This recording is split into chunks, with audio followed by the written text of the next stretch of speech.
It's the Mixed Martial Arts Hour with The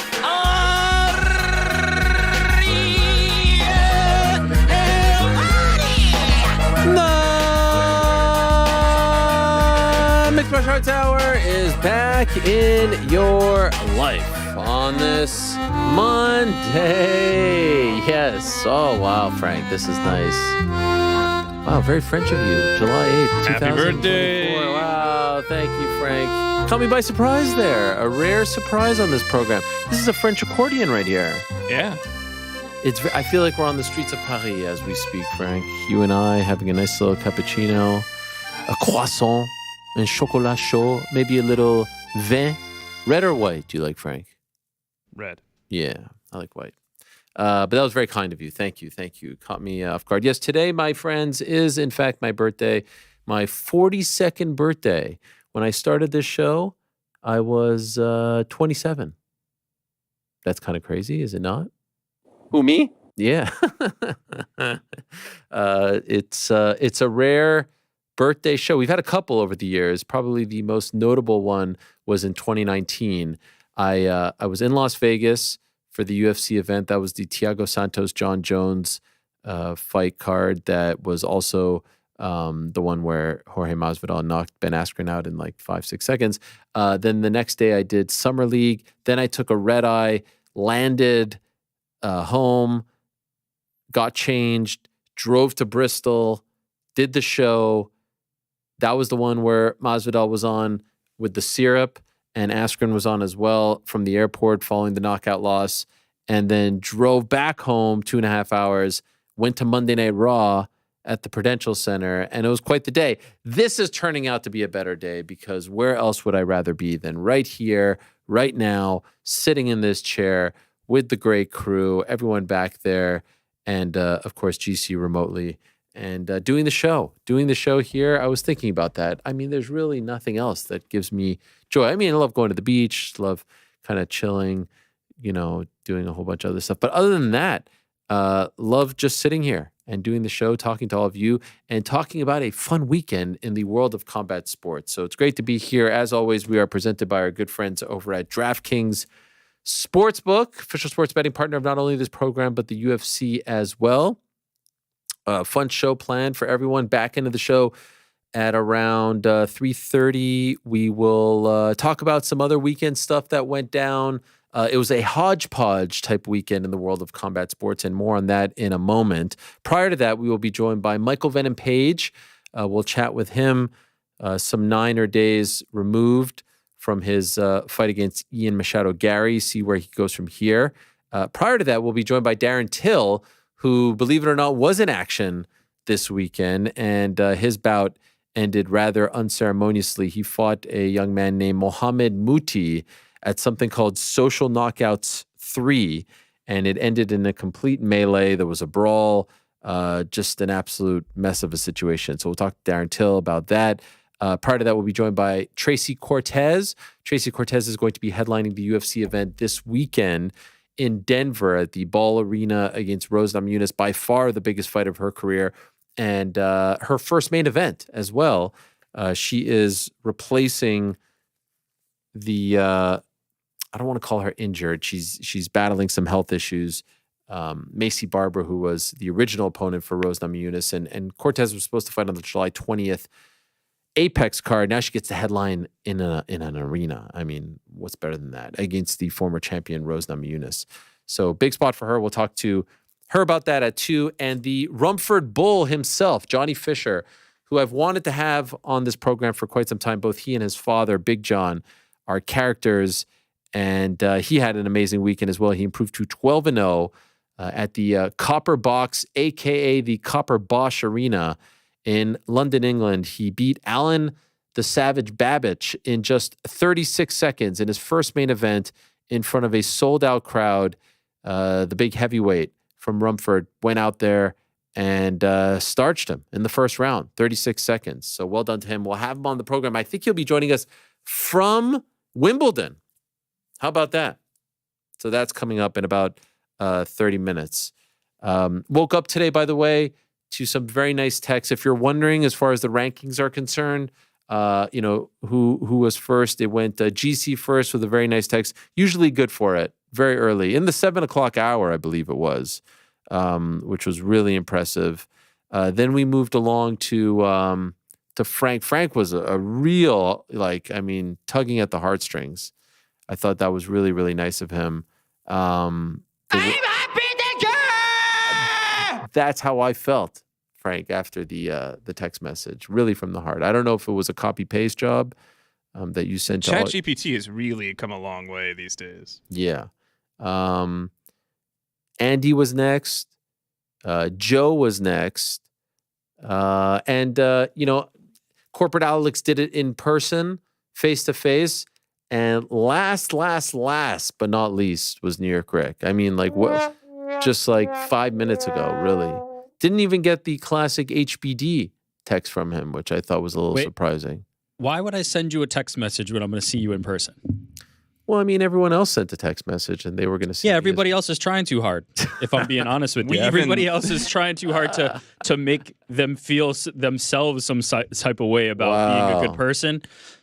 No, none of that. Not even the HBD. Breaking the fourth wall. Yeah. I had emailed everyone, reminding them to send you a text. And Rick had a auto reply out of office for 4th of July. So I don't think he got the memo. This is... you had me for a second there with the email. I thought maybe you would do that, but there's no chance he has an out of office. Yeah. See, Ariel knows me too well. Yeah. And that's why you get a happy birthday in person, like a normal human being. This is not I'm not part of this social competition thing. No, it's not a competition. That everybody else wants to participate in. It kind of feels like you're making it a competition. It's okay. It's just you all are making I'm the one who did the competition. rankings, not them. How are we making it a competition? You just ranked them. Yeah, I ranked him, not me. That's what I'm saying. You ranked them. That's what I'm referring to. I'm referring to Ariel. It feels like you're the one making this a competition. I don't participate. Wait, who's the definition that of you're making a competition? Me or Ariel? Doing something. You, Ariel. Helwani. I'm not making it into a competition. You just ranked the order of how they went. And I am suggesting that this has become a social norm that everybody is in a rush to be the first. I'm happy being last. Hell, I'm happy not even saying it at all. I'm happy being not even in the running. The ranking was more a chronological ranking. It wasn't a ranking as far as how good the texts were. If you want those rankings, I'm happy to make those available. It sounds like Frank is number one. We're already halfway there. We might as well just rank the text as well. Sounds like Frankie poured his fucking Frank was soul number out. 1. GC very close number 2. Andy and Joe had the same. It was just a happy birthday, which is very nice. That's all I needed. And then again, Alex beats Rick because he was first. And then, I actually think I had to remind Rick. How did you do that exactly? I was like, oh, are you forgetting something? Wow. But it's okay. This is not, I don't think any differently of anyone. We both did it's this guy, except I added happy birthday. Was Rick not the first one to text Frank for his birthday? Think so. Was I really? Yeah, That'd be a shocker. Yeah. No, I think you were the only one to text him. Oh, all right. Well, now it's getting dark. Oh boy. In any event, happy birthday, Helwani. No, I appreciate it. Thank you. It's very kind of you. Listen, there's no. Now, where does your family fall into this? Was your family before GC? Who gets dinner tonight? Actually, they're at camp. How do we do that? How do other people? My family is very. By the way, can I tell you who's the first person to reach out? You said GC was 7, so this person's before 7. Well, I did get a text at 12:13 a.m. from Chael Sonnen. Not only was it a text, it was a video. It was a video. Do you care to play Chael it? Sonnen is not the name that I was expecting. Also, 12:13 with the time difference, I'm assuming that he's in. That is next level effort. That actually is the person I would be expecting because he seems very thoughtful. He seems. It's actually a great. Friend. It's actually a great one because there's a sort of callback to his recent appearance on the show. Here it is. Hey, I hit send 13 minutes ago. I came back in my room and saw that I was in a bad area at first service and it didn't go through. It's Ariel. Tell him happy birthday. Oh, hello, Ariel. Oh, happy birthday, His son. buddy. We would have been first. See this?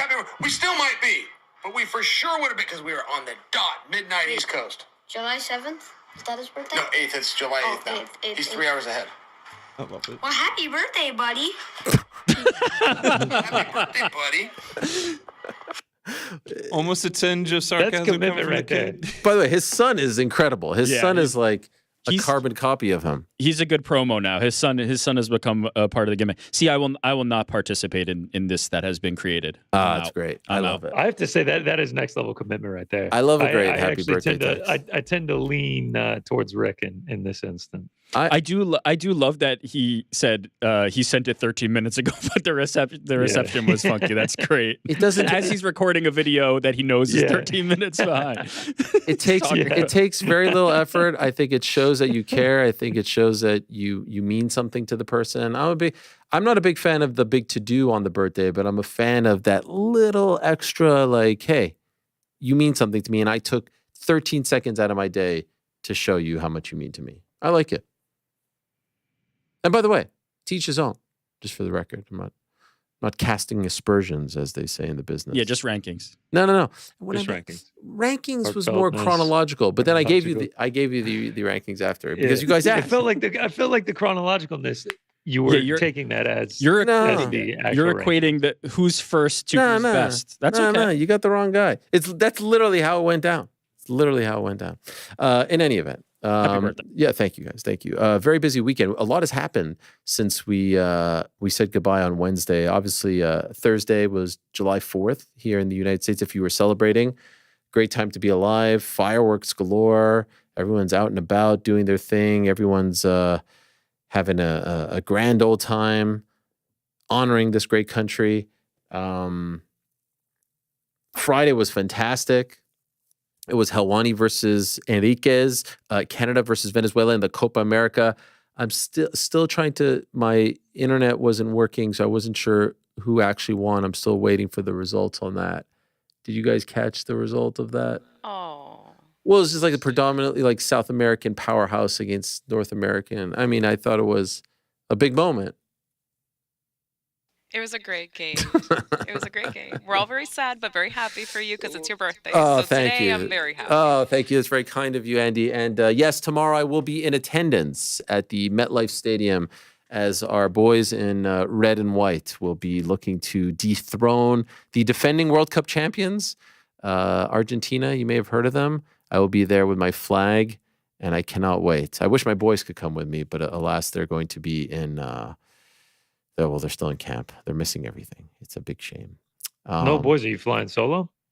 No, my brother. My brother's going with me. Oh, that's a nice crew. Yeah. So I'm very excited about that. I will be representing my daughter, walking out with Team USA on Saturday. So we're playing, both sides here this week. England with the big win, and so we're marching on. Massive win, penalty kicks. What do you have to say about them boys now? Well, one game away from the final. We'll be going a little bit head to head with them on Wednesday, but don't worry, you'll be fine for the second half if you if you are a fan of both things. And Saturday was just a crazy day in combat sports. So much happened, and wouldn't you know it, on a night where there was a Matchroom card, a Golden Boy card, and a Top Rank card. It was Jorge Masvidal and Nathan Diaz on the Fanmio card at the sold-out Honda Center in Anaheim, who provided us with the best action, the best fight, the most thrilling fight, and the best crowd. It was really incredible. And for everyone who laughed and mocked and got their little zingers in, you got to give them credit. You have to give everyone involved. And I know from a lot of the conversations behind the scenes, I know that it was not an easy road. And of course, we remember that they originally picked June 1st, and that would have been a disaster. And then they moved it to July 6th, which ended up being great. There was very little competition as far as MMA was concerned. There was an LFA card, and that was pretty much it. There was really no MMA on the weekend. There was a one card the day before, but there wasn't a ton that was competing with them. And then the other boxing cards weren't really competing, in my opinion, because this was really more of a MMA show. But let's be honest, there were some, notable boxing names: Shane Mosley Jr., Daniel Jacobs, of course, Sean Garcia, Fernando Vargas' son. There was the Chris Avila Pettis fight, which leans MMA, and then of course this main event, which was great. In the end, as you probably know, Diaz gets the nod via decision. This is what happened. I'll be honest with you guys. I watched it on payperview.com, which I can't say enough about. I think of all the streaming services out there where we can watch fights, it never gives you problems. The live, the rewind, the forward, all that glitch free.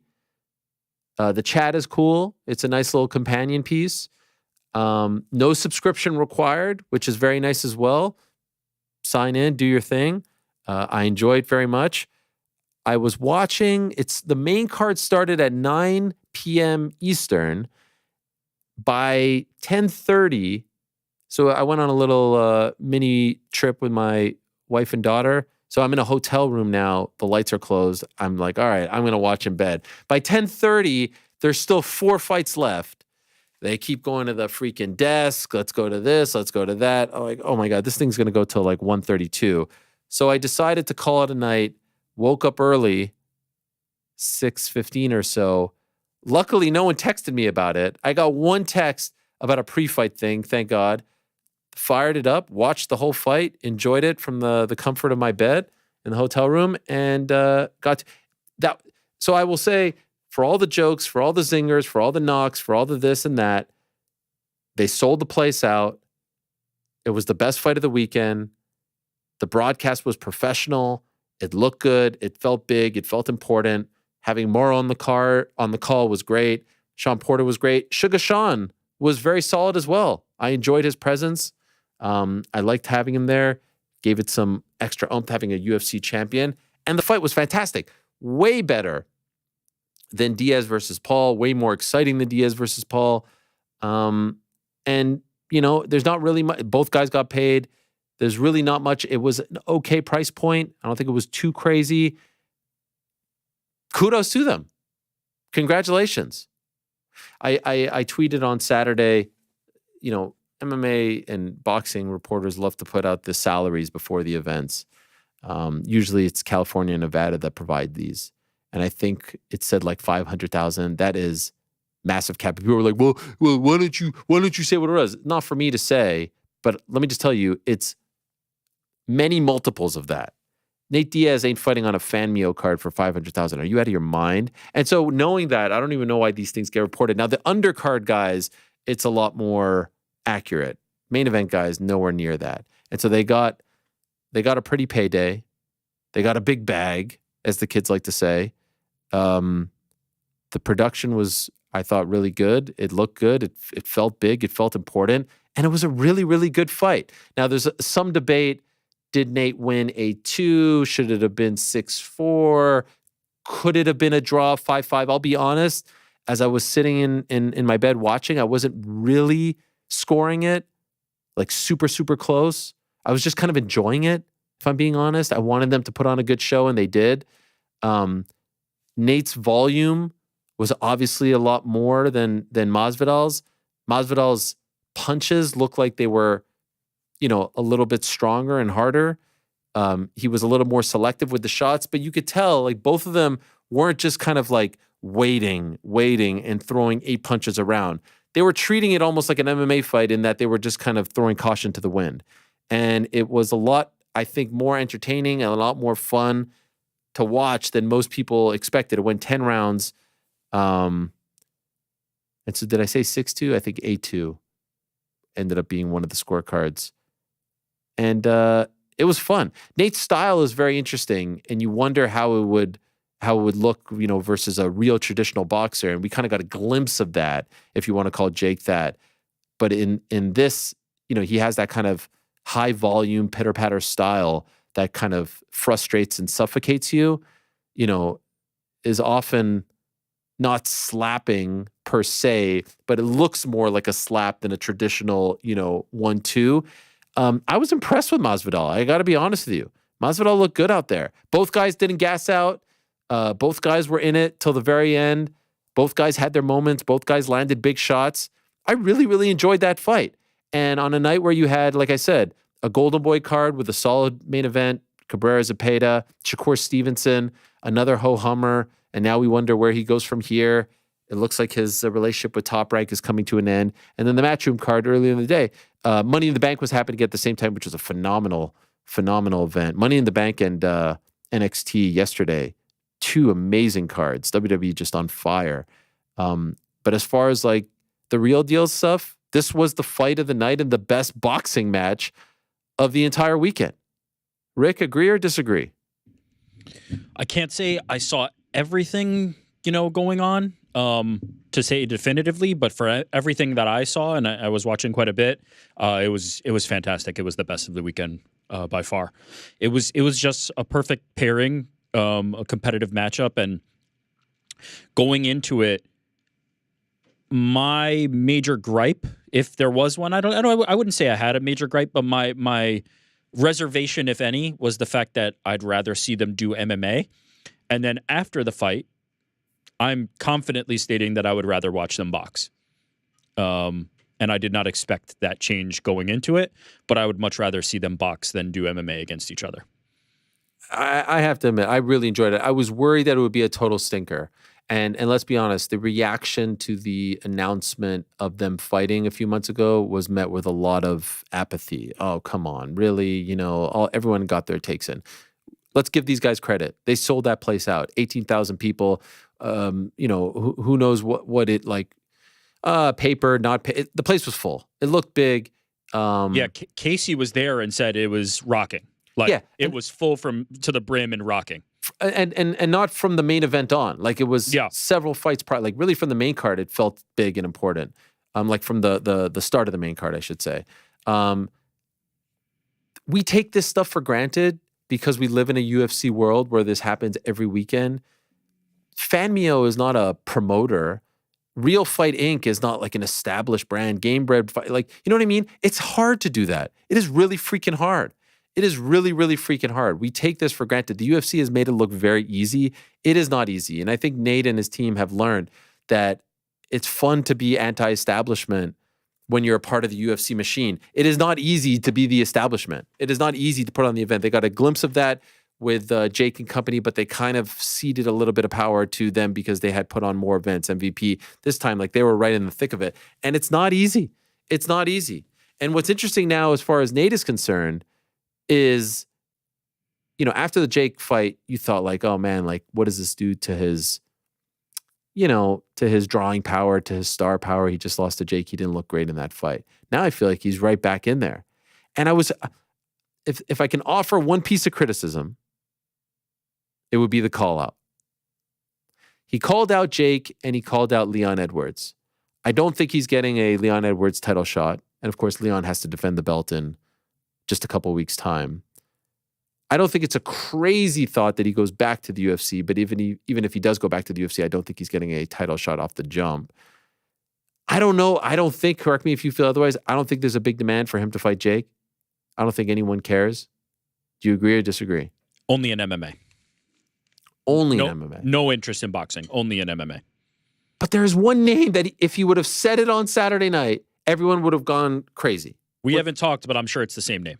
Conor McGregor. Yes, that's the one. No-brainer. It's literally the one. This weekend, talking to people is he going to fight Conor next? I'm I don't think so. There's no... How do you not get on the microphone and say, let's settle the score? How is that not the call-out? It seems that Conor McGregor would rather fight anybody than Michael Chandler at this point. His Instagram post on the injury said, if it's Michael Chandler, he's aiming at Dustin Poirier.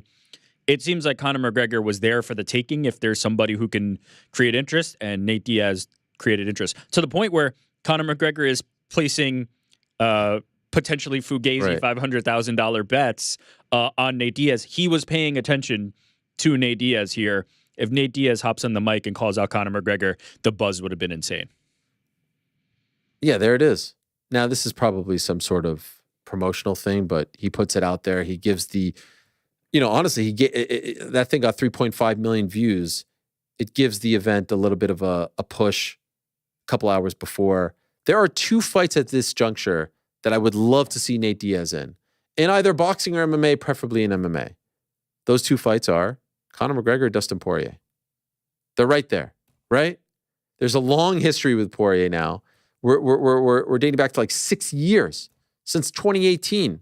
Remember, they were supposed to fight in New York, Madison Square Garden, 2018, November.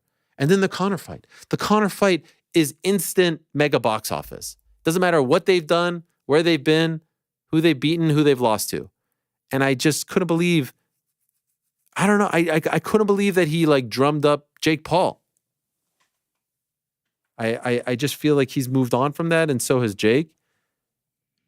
But to be fair, hasn't Nate always done it this way? He's always got the call out that's a little bit different. He's always aiming at one person that it's like, oh, I didn't see that coming for one reason or another. Even Masvidal in the BMF thing, right? He could have called out anybody. It's because Masvidal is a guy who had some longevity in the sport, and he kind of like he's always been a little bit weird. Masvidal was also a month removed from the Askren knockout. I get it. He was supremely hot. He was supremely hot, but you know, there's hotter out there. There's title shots. There's Conor McGregor. He's calling out a guy. He always has his own like logic and his own. No, reason I get for it. And I feel like it tracks with that. But I'm with you. Like Conor McGregor was the name. Conor McGregor was the name. But maybe he feels like he's done with that. I don't know. I can't say. Do you agree that Nate versus Conor is bigger than Nate versus Leon for the belt? Yes, because I think people will also think it's more competitive. Right? And 100%. I just okay. What do you think's bigger? Nate versus Conor. Nate versus Conor. Okay, forget Nate versus Conor. That's the biggest. Nate versus Leon for the belt, or Nate versus Jake MMA. What do you think, GC? Ooh. I think I might go. I think I'm. Oh, man. I think I'm going to go Nate versus Jake in MMA, just because it would be the first time we were seeing Jake Paul in MMA. And he's fighting Nate Diaz, and this would feel like, I mean, Nate Diaz would be such a massive favorite. This would feel like one that the MMA guys could get back. Whereas it would be cool to see Nate in a title fight against Leon Edwards, but I'm not entirely sure just how competitive it would be. I know a few years ago he had the moment at the end of the fight, but I feel like he gets a dub against Jake Paul, and it's in his own sport, and it's the first time we're seeing Jake Paul there. I think that's bigger. I think I agree with that. What do you guys want to see from Masvidal now? Because remember, Masvidal's still a UFC fighter. Yeah, but he has leeway to box, right? He owes Fan Mio a certain number of fights. Yeah, supposedly. Like, do you have interest in this Masvidal Chael Sonnen fight? No, God, no, please. Oh, Jesus Christ, no. Why? What? Why? Oh, Christ almighty. After the birthday message you sent me, you're going to say this? after that fight with Anderson Silva. Well, that was never going to look really good. I mean, so the next one's going to be the showcase. Chael is still in his late 40s. Like, it's not like he's going to make a run in boxing. I mean, I know they have this rivalry, but I think there's bad blood. There's bad blood. Oh God, here we go. He's almost 50 as well. No, I'm not interested in that at all. Do you want to see him box again? Because I have to admit, like, he looked good. It was good. I dug it. And by the way, I think we're not giving enough credit to what Nate Diaz had said in pre-fight media at the open workout. He did a scrum, and he said transparently, like he was pretty honest about it. He was lazy and unmotivated to fight Jake Paul. He's used to being in better shape. The fight was at a weight that was higher than his actual weight, and he was eating and just not like motivated. Yeah. And it looked like it in the ring. Yeah. The Nate Diaz that we saw on Saturday looked motivated, was in crazy shape, had the cardio, was pressing the way that Nate Diaz does at the end of fights. And I love those two boxing each other because 10 rounds is what you want for Nate Diaz. Like, it didn't look that way in the Jake Paul fight because he didn't give a shit. But 10 rounds is what you want from Nate Diaz. The book on him has always been him saying, I've never lost a fight, I just ran out of time. 10 rounds allows him to not run out of time. It allows him to tell more of a story and utilize his cardio as more of a weapon. I loved the two of them boxing. I'd be interested to watch both of them box again. For Jorge, Mike on the post-fight show suggested Darren Till. I'd be okay with a Darren Till versus Jorge Masvidal. He's already dead. It's not a bad shot. You know, I'll tell you what, with all due respect, I would much rather see Jorge against KSI than KSI in this. Oh, yeah. You know, whatever sure. this is. Oh, the 2-on-1? No doubt. Absolutely. Like, actually, Jorge versus KSI is kind of really interesting to me. I'd take that in a heartbeat. Remember, that was the thing that kind of happened like a year and a half or so ago on the show where I suggested it and they were kind of looking into it. And I'm pretty sure KSI is on the is on the okay list. You know, like there's this list that the UFC gave Jorge that he's allowed to take fights with X, Y, and Z.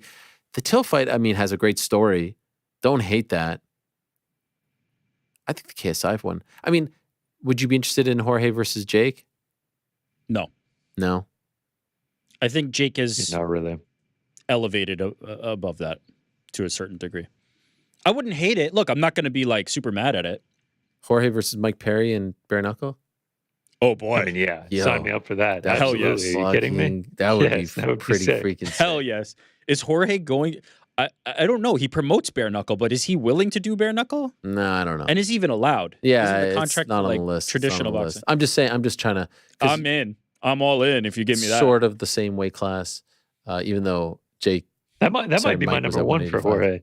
Obviously, Mike Perry. The possibility of it happening is low, but yeah, him versus Mike Perry and BKFC, that would be incredible.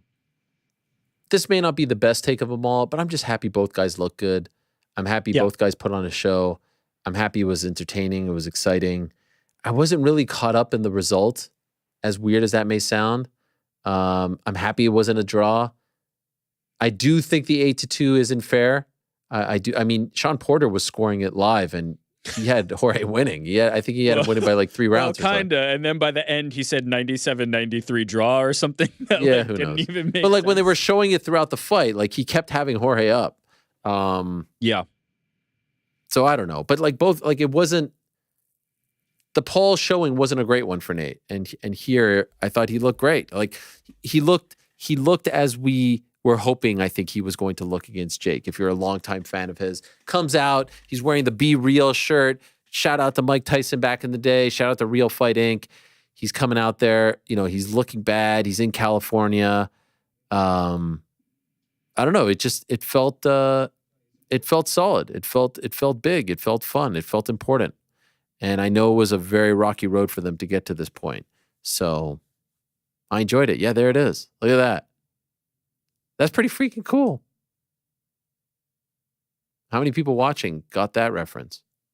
And of course, the name of his promotion is Real Fight Inc. So now I feel like he's got options again.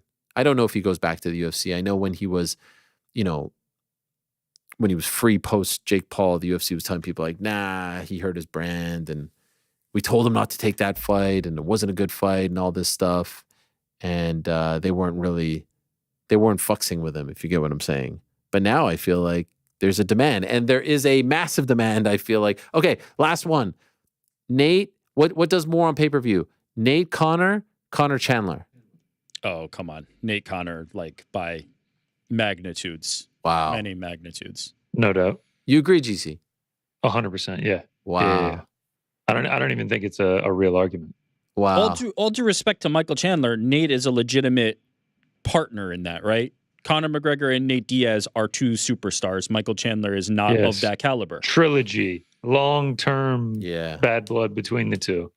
No question about it. That's not a question of Chandler's fighting. I'm just saying in terms of star power. Broad spectrum fan base as well. Nate Diaz is bigger than Michael Chandler. All right. We'll talk more about this and the rest of the weekend as well. Also, see how GC did as far as the hot dog eating contest was concerned. That was on Thursday afternoon. But for now, let us go to our first interview of the day. And as I said at the top of the show, one of the big winners this weekend was the youngster from Romford. The Romford Bull improves to 12-0, gets a 36-second knockout at the Copper Bosch Arena in London. In his first main event, he knocks out the veteran Alen the Savage Babić in a tremendous show. And now it seems like he's one of those youngsters coming up in the UK heavyweight scene that is on the verge and on the cusp of making a lot of noise. We know about his father, Big John Fisher, but now it's young Johnny Fisher's time to shine. And I do believe he is joining us from the All England Club. Is that accurate? Here he is, Johnny Fisher. Hello, Johnny. How are you? Hello, Ariel. Great to speak to you, my friend. Yes, I'm at Wimbledon today. Not the best weather, but brilliant to be here nonetheless. What a legend you are now. Are you under the rain? Are you getting wet right now? What's going on? A little bit of drizzle, but in England we just call it drizzle. When it's pelting it down, when it's hammering it down, raining cats and dogs, that's when we get out of it. But we can bear with the drizzle. It's no problem. You're not uncomfortable because I feel bad for you that you're out there in the drizzle. Don't be silly. I'm pleased to be on here, and I'm enjoying it. It's refreshing. Okay, fair enough. And by the way, are you missing an important match right now to do this interview? No, not particularly. We watched a bit of the tennis, but I enjoy walking around. I'm with my friend Matty from Matchroom, and we enjoy walking around, seeing a few of the bars, seeing some of the youngsters play matches on the smaller courts as well. So it's just nice to be here in the ambience of it all as well. Yes, the legend Matty Lawless of Matchroom. Yes. Great man. Matty. By the way, what are the people saying to you as you're walking around just a couple days removed from your massive win in the main event? Are you getting recognized? Are you getting noticed? Are you enjoying it? Yeah, I've been recognised a few times. There's a few boss soldiers here, which is always great to see. But it's great because I've got such a mixed and varied support base. You know, people from all different walks of life. We could be in a rugby match at Twickenham or here in Wimbledon, where we've got that sort of middle class edge to it. And there's people here. Or we could go to a pub down Romford and we'd have supporters. The boss soldiers, they're from all walks of life, and that's something special, I think. Yes, and have you had the strawberries and cream yet? Of course I have. I've had a helping of that, and we've had a bit of Korean fried chicken, and I'm feeling peckish again now, so we're going to have something else before we go back to centre court. I thought the Fishers only mess with the Chinese, not the Korean food as well. You do it all. I'm dabbling in it. I'm dabbling a little bit in various different cuisines. I'm extending my palate, as they say. So yeah, enjoying it. And I'm sure you're enjoying what's happening in your career, Johnny. What a scene it was for you on Saturday. Does this all feel real? I mean, like you've said, 4 years ago, you're out there delivering meat and cheese with your dad, and now here you are, 7,000 strong, people, talking about you in these big fights. You're out there, 36-second knockout, my friend. I mean, does this feel real? Have you digested it all? Yeah, I have, and it does feel real, Ariel, because I know that this is just a fight, and then the next fight I've got to do the job again. So I keep my feet firmly on the ground, and that's testament to my dad as well. He does support me, he does big me up, but in private and behind closed doors, he keeps me level-headed. And I've got great people around me, a great family, a fantastic night at the Copper Bosch, as you said. But it's my job to do that, and I've got to do it again, and I've got to stay focused. And I think the last few months I've really had a mentality change, and I've always took things seriously, but now, even after fights, I have a few days off, but I want to get back to healthy eating quicker. I want to rest better. I want to make sure I'm ticking all the boxes I should a little bit better, because as you go up the levels, you've got to make sure you've got that elite mindset. And I think that's the corner I've got to turn now as I move up the levels. What helped you have this mentality change? Like, what was the turning point for you? I said about this on a press conference after, actually. I saw when Anthony Joshua knocked out Francis Ngannou, the day after he was swimming, he was doing pull-ups, he was doing some sort of training. And I think to have that astuteness, that professionalism, that is the bare minimum that should be required for an elite athlete. And who better to follow in the footsteps then, or try and emulate in a tiny way, or whatever way I can, try and copy someone like Anthony Joshua, who's the consummate professional. I might never be half as good as him, but if I can copy his diligence, copy his commitment, then I'll give myself the best chance of being the best version of myself. I love it. Before the fight, the pre-fight press conference, Alen was saying a lot of things to you, and I know there's respect, and I saw you guys afterwards, but it was almost like, you're not on my level, and I felt like he was trying to put you down a little bit, like, hey man, chill, and you maybe didn't appreciate it, and we're telling him to stop with the talking. How did you internalize all of that? Yeah, listen, people get up for fights in whatever way they need to get up for it. Alen needs to have this alter ego of the savage. He needs to get himself motivated. He has to think that everyone's against him, or that I'm against him in any way. But I've got no personal beef with Alen. I did class him as a friend. I still do class him as a friend. I've got a lot of respect for him. He's a fighting man. He's a tough man. I don't have to do that to get myself up for it. All I have to do is know that I've got to give the best performance for myself and my family, and that's all I need. And no talking will ever make that any more important or less important. I've just got to do my job, and my job is to go in there and try and demolish the person in front of me. Did you feel like he was disrespecting you? Not too badly, if I'm being honest. It was all going over my head, to be honest. It's all smoke and mirrors. Talking is just talking. Words are just words. He's doing what he's got to do, and I didn't feel disrespected. No, I didn't take any of it personally. Okay, well, that is good to hear. As far as headlining your first show and so close to home and all those people buying the tickets, you have an amazing amount of supporters. Were you feeling the nerves? Were you feeling the pressure of being the headlining act? Definitely in the build-up to the fight in the weeks before, that was a pressure, but that pressure motivates me. It makes me train hard. But oddly enough, when I got into the changing room, I'm normally a little bit nervous, a bit tense there. But I wasn't feeling it as much. And I was thinking to myself, is this a good sign or a bad sign? But it obviously was a good sign. And I think that is just testament to the way that I'm now being able to deal with the pressure. I've done this a few times now.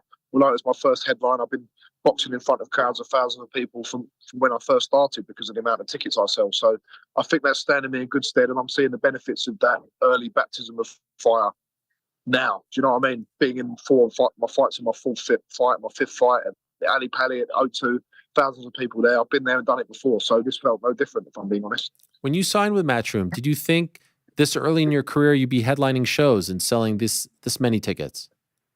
I did not think that in my wildest dreams. I know when I fought in an amateur fight at my university, I sold 500 tickets, and I thought, I've got a great loyal fan base in Romford and a few of my mates at university. But when I fought in front of them crowds at the very beginning, I couldn't even fathom how big it was.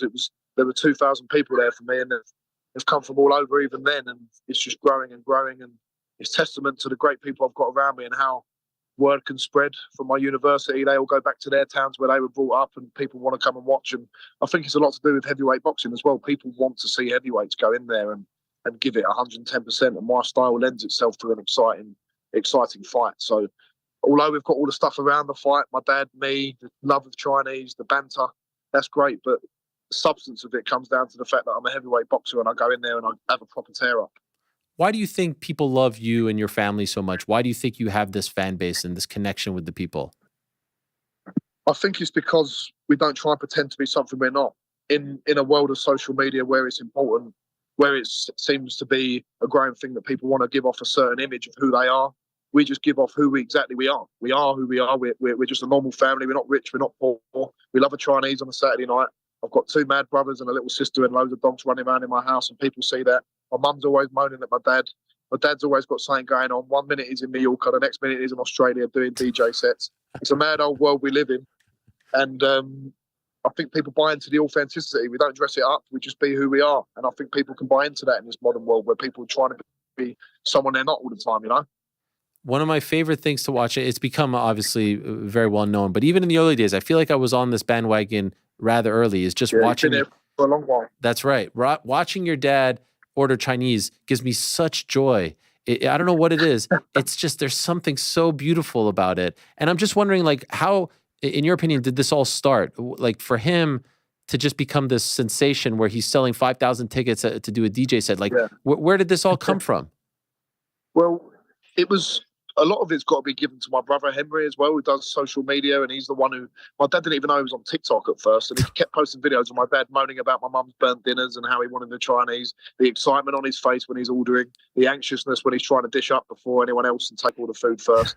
But obviously I was boxing before and selling tickets, thousands of tickets before my 4th and 5th fight, and he sort of came into the fold and people saw his personality more through the TikTok videos, and then through him supporting me, and he's just taken it to a stratospheric level, the way that he's gone, and he gets recognised not only in England, but as you said, in Australia. He could be in Belgium and people know who he is. It's just all over the world. He's got fans, and I think it's because he is a real bloke.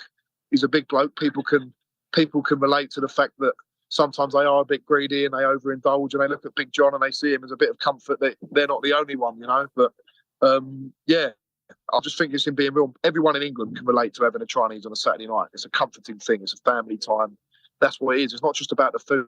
It's about the week. The working week is done. Saturday night, put the telly on, watch a bit of Match of the Day, which is like our football highlights program, and you can enjoy a bit of family time and know that you don't have to get up for work in the morning. And I think a lot of people can relate to that. I appreciate, by the way, the fact that you tell me what Match of the Day is. Not recognizing the fact, Johnny, come on, Nottingham Forest right here. You know. You got Nottingham Forest on the front there. We're working class people too. We don't go for like the big clubs. You are. Yeah. Who do you support? Yeah, that's it. I don't really have a team, if I'm being honest. West Ham's our local club, but I love going to watch some of the lower level clubs, as you said. Peterborough, I go up to there. We've got a little affiliation with them. And Leighton Orient, who my dad actually played for to the age of 18, believe it or not. He actually played football before. But he played for them to the age of 18. He then says because he met my mum, she made him fat and he didn't want to train anymore. But Leighton Orient's got a big resonation for us, and we'd love to fight there one day. But I love football. Football is religion where we live. Everyone grows up playing football. I played football for my district and my county side, and Yeah, football is life where we are. And we've sort of garnered that sort of football feel with the fans, like the Romford Bull Army. They're like a football team in a way, but it's mad because you've got Millwall fans mixing with West Ham fans. You've got Arsenal fans and Tottenham fans side by side, and it's a great thing that we've created there. So you played football. You also played rugby. Who introduced you to boxing? Yeah, I boxed before any of that when I was young, 5 or 6 years old. My dad did a bit as well. He boxed at his the Repton, as you know, is a famous club in London. The Lion. He had a few amateur fights. And I've always just loved boxing. We've all done boxing, all my brothers, when we was young, and I was the only one who stuck to it. I used to love watching Rocky on the telly. On the telly when I was young, I remember shadow boxing at my birthday parties, trying to show off to people. And I fell out of it when I broke my hand playing rugby at sixth form. For the next few years, it's probably the best thing that ever happened, because from 16 to 19, I wasn't boxing. I was playing rugby. Got that physicality up, and fell back into boxing when I was 19 after a break. That was the best thing that ever happened, and we're here now.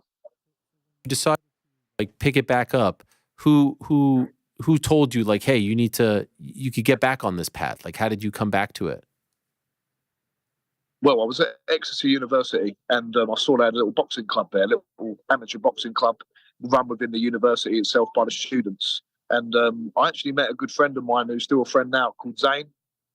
He was from Dagenham, and this was quite a posh university, and I was from Romford. He was from Dagenham, sort of stuck together a little bit, and we had a bit of a resonance with each other. And he was doing some really good, Floyd Mayweather style pads with some people, and I thought, wow, that looks amazing. So I just started hitting the pads one day, enjoying doing it, helping a bit of fitness with the rugby, and then just kept going back, doing it again and again. Didn't even think I wanted to box again. I just started doing it, and we eventually said, let's have an amateur fight at the Exeter University at the Students' Union. Done 500 tickets there. A load of 200, 300 people came down from Essex. It's about a 4 or 5 hour drive from Essex, my university, and then the rugby boys and a few of my mates from university came out as well. And I knocked him out in the first round. I had another one there, knocked him out in the first round. And I thought, why not just see where we can go with this? That's when I met Adam Morley and Sam Jones. Started sparring a bit with Joe Joyce, because I just thought, wow, this is amazing. If I can do a few rounds with Joe Joyce just as a fan, what an amazing story to tell my friends, tell my family. Sparred him, sparred Dave Allen. Then I got invited to go out to Las Vegas to spar with Joe Joyce while I was at uni. Sam Jones rang me up. I couldn't believe it. I was in the library and I just thought, wow, I've got to do this. Still finishing my university exams. Sparred Joe over there. COVID happened. Sam Jones and Adam Morley said, why don't you just turn pro and have a go? There's no job outlets for you at the minute. Obviously, with everyone shut down, you can train through lockdown. Had a fight in lockdown with Eddie Earn, and the rest is history. We just keep going. We've got to keep building. We've got a long way to go and keep going. I love it. I saw the video with you and Dave Allen yesterday. You guys are being so kind to each other. It's like you're trying to bring him up, and he's saying, I'm not quite there. And I know that he's had some hard times, but it was just so friendly. You would never think that you were two guys who are trying to maybe set up a fight with each other.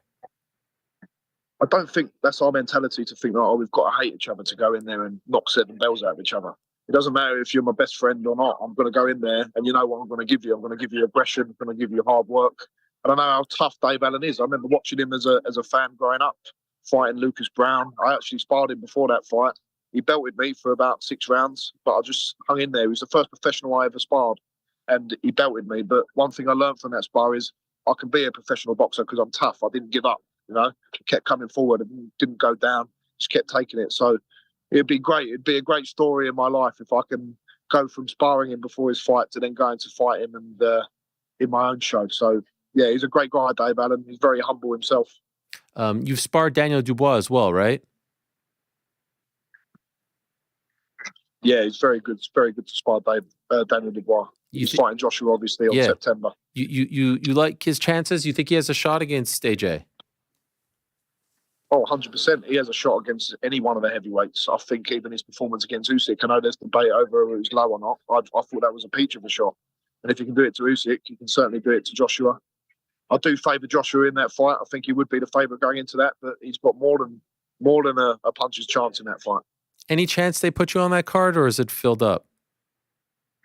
I'm not sure. I think it's filled up, but I'm looking to get out as soon as I can. There's a show in Manchester I like the look of, Catchall versus Regis Prograis. It'd be great to see some of the Northern Romford Bull Army and go and have a show up there. But just relaxing this week. and seeing what happens in the next few days, what they come up with. By the way, one thing I was wondering, how does your mom feel about your father's fame? She keeps him in check very well. Sometimes when he's at the DJ sets doing his personal appearances and he's got pictures taken with young ladies, she'll be raising an eyebrow and stuff as if Big John's going to do anything anyway. But she does give him some stick. She keeps him in check. And I think that's important because it keeps him level-headed. He's got to remember he's just a fat bloke from Romford who loves Chinese, you know. He's nothing special. So she keeps him in check and she keeps our whole household running. She comes round to my house. Does my washing and ironing, sorts my dog out for me in the morning. Wow. Does all everything that needs to be done. So she'd do that. She does work for me, but I know for a fact she'd be doing it anyway. But she's a good old-fashioned mum in that sense. And I've got 2 other brothers and a little sister. And she keeps us all in check and keeps everything ticking, which is what a good mum does. What do you mean she works for you? Like you pay her to do this? Yeah. She's my personal assistant, really. She comes round, cleans my kitchen every morning.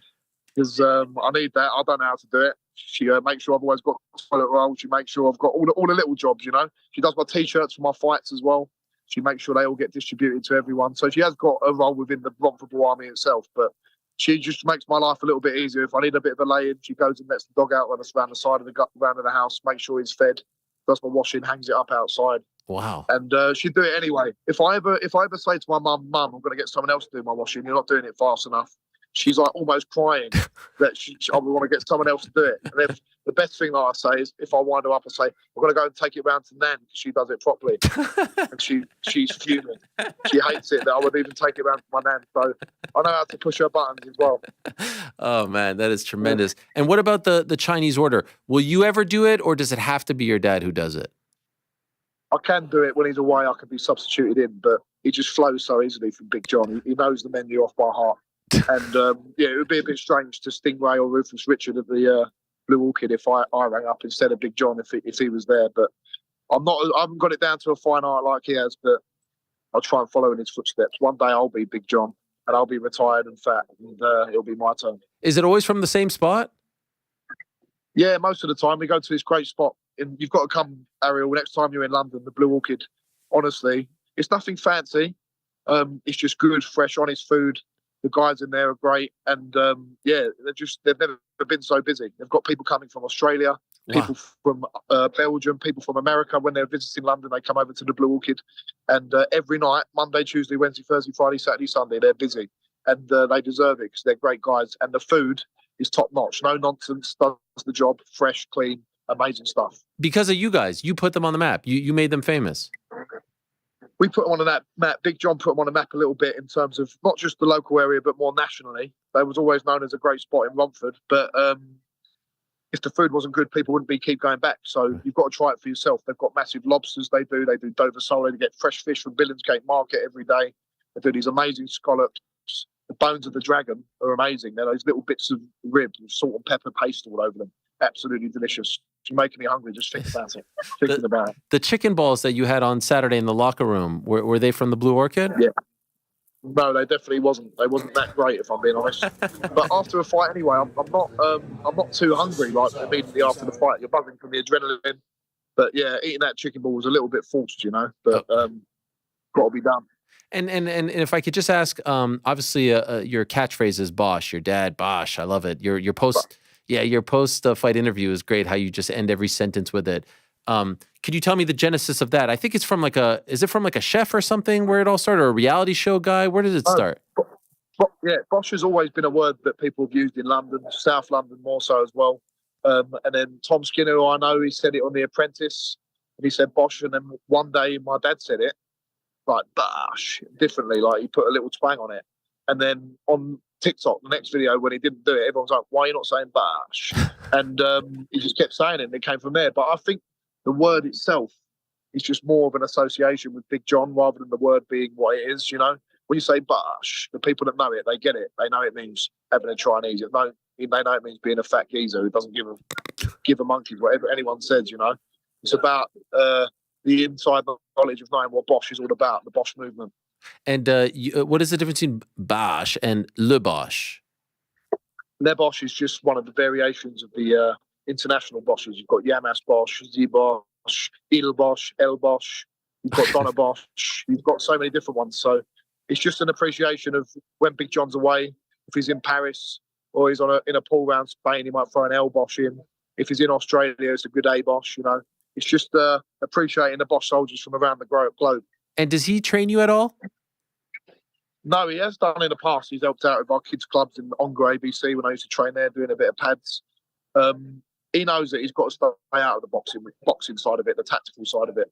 He's not an expert. He knows a bit about boxing, but he knows my great trainers, Mark Tibbs, Jimmy Tibbs, Sonny Cannon. They're doing their job. He's doing his job, helping me sell tickets and being who he is. So everyone in my team has their role, and that's the way it should be. You pay him as well? He does it off his own back. I treat him after fights, of course, but he does it off just because he wants to do it and he wants to help me. And I think that's the best way. But I always look after him. We're going to go on holiday now for a few days to Mallorca. And I just booked it now for me and my mum and dad and my little sister to go away and the brothers. Amazing. Two last quick things. How far away do you think you are from the Wardleys, the Clarks, those names in the British scene? I think I'd give a good account of myself now if I go into them fights. I think I'm near enough there. I'm not saying I'd beat these guys because I'm not arrogant, I'm not flash, but I think I'm nearly there, if I'm being honest. I'd love to win the English title at some point in the next year coming up, the rest of this year. But every fight, I just feel like the camps I go through, I gain more experience. So just got to keep going on the same trajectory I am. Incremental step-ups every time. And then when the time's right, then British title fights will be there. And finally, this Wednesday, England, Netherlands. What do you think? What are you feeling? Listen, Gareth Southgate, he's done the job getting us to the semi-final. He's had easy runs, he's had easy touches, but he's got us there, so you've got to give him respect. But I'd just like to see a little bit of freedom in how he played, just a little bit of English spirit coming through, just a little bit of expression. But he's got us here. We're there now. I think the Netherlands, out of the three teams, the other teams that are left, the other two teams, that's the best bet of getting to the final. And once you're in the final, anything can happen. So, Gareth, come on, pull your socks up. It's time to go. Bash. Johnny, you're the man. Thank you so much. A real delight having you on for the first time. Congratulations on the big win and continued success to you and your family. I appreciate it, Ariel. When you're in London, give us a shout, and you're always welcome round for a chicken ball or two. Thank you so much, Johnny. Appreciate it. All the best to you. Thank you, sir. All the best. Take care. There he is, the great Johnny Fisher. What a legend. What a nice young man. Bash. Yeah. Hey, was that me or who was that? Bash. It gets like a little bit cut off. What am I saying right after? What's the difference between Bosch and Oh, what's this, Ariel? When you have a second, can you push in the connector of your mic a little? We got a random cutout. Oh, okay. Who, me? Yeah, what is it? This? Can you push in the connector? Yeah. Like this thing? Don't pull it out. But it's not like moving. Just all right. Bash. Yeah. I feel like we could get a better one. Yeah, all right. You know what? But honestly, I have to. That's the cutout I was talking about. There it is. Okay. Yep. There it is. Le Bash. What a guy. I really enjoy him and his family. His dad's a legend. We got to get his dad on the program. But I wanted to have young Johnny on first. 12-0, made his debut in February of 2021. So just a little over 3 years. TKO.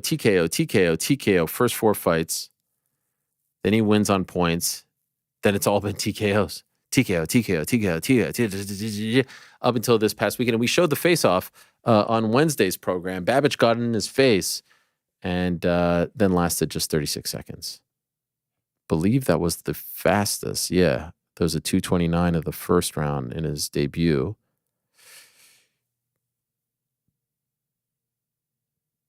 Fought at the O2 Arena, Wembley Arena, and now the Copper Box Arena. Copper Box is right next to, I do believe, it's where I stayed there when I was working for BT. It's right next to where West Ham plays. They built it for the 2012 Summer Olympics.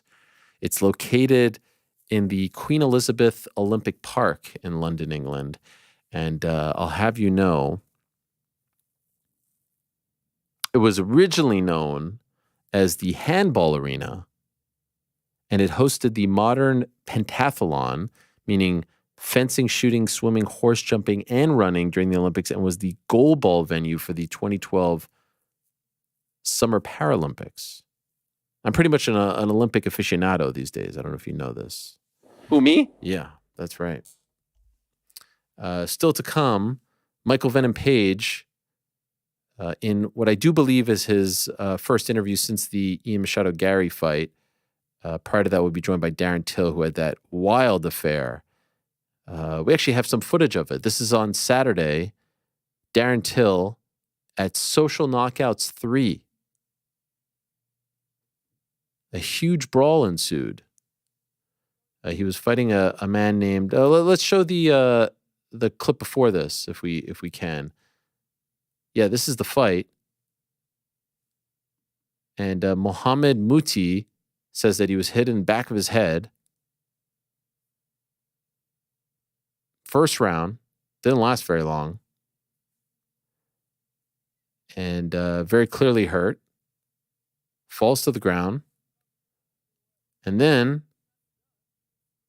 it's this scene. They're arguing. There's Till. Till's back is towards the camera here. Till just can't be bothered. He took his gloves off. They're going back and forth. I don't know what's being said. It was hard to tell. Now the corner is getting involved. And now it becomes a bare knuckle fight, sort of. Till with a little push kick there. And all hell breaks loose. Look at this. Single leg takedown. Till holding on to the ropes. And just absolute madness. So this is how Darren Till's first boxing match went. And so we'll talk to him about that. And it turned into a whole schmazole. Look at this scene. Mess.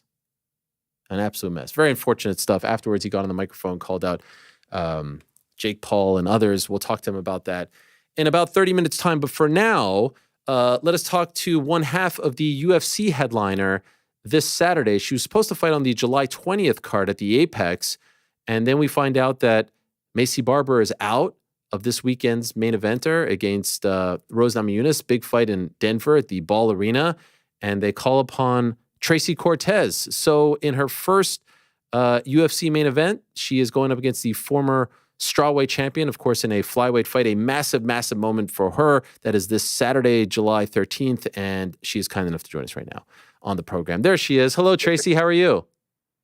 Hi, how are you guys? I'm good. Doing very, very well. Congratulations on this opportunity. This is massive. Like I said, you were scheduled to compete in a week from Saturday, July 20th. Where were you when you got the call about filling in for Maycee Barber and taking on this fight? And what was your initial reaction? I was parked outside of the gym, about to go just get a morning cardio in, a run. And I was sitting outside the car, and my manager calls me and he said, "Hey, so Barber's out. You ready to fight Rose?" And I was like, I kind of just sat back. I was in disbelief. Like, what? And at first I thought he was pranking me. I was like, "Are you serious right now?" He was like, "No, seriously." I said, so I was so thrown off. I said, "So July 13th and not 20th?" He goes, "Yes." I was like, "All right, well, let's talk to the team, but I'm in. No hesitation." No hesitation. Didn't think twice. Mm-mm. Mm-mm. How come? I was sitting outside of my car,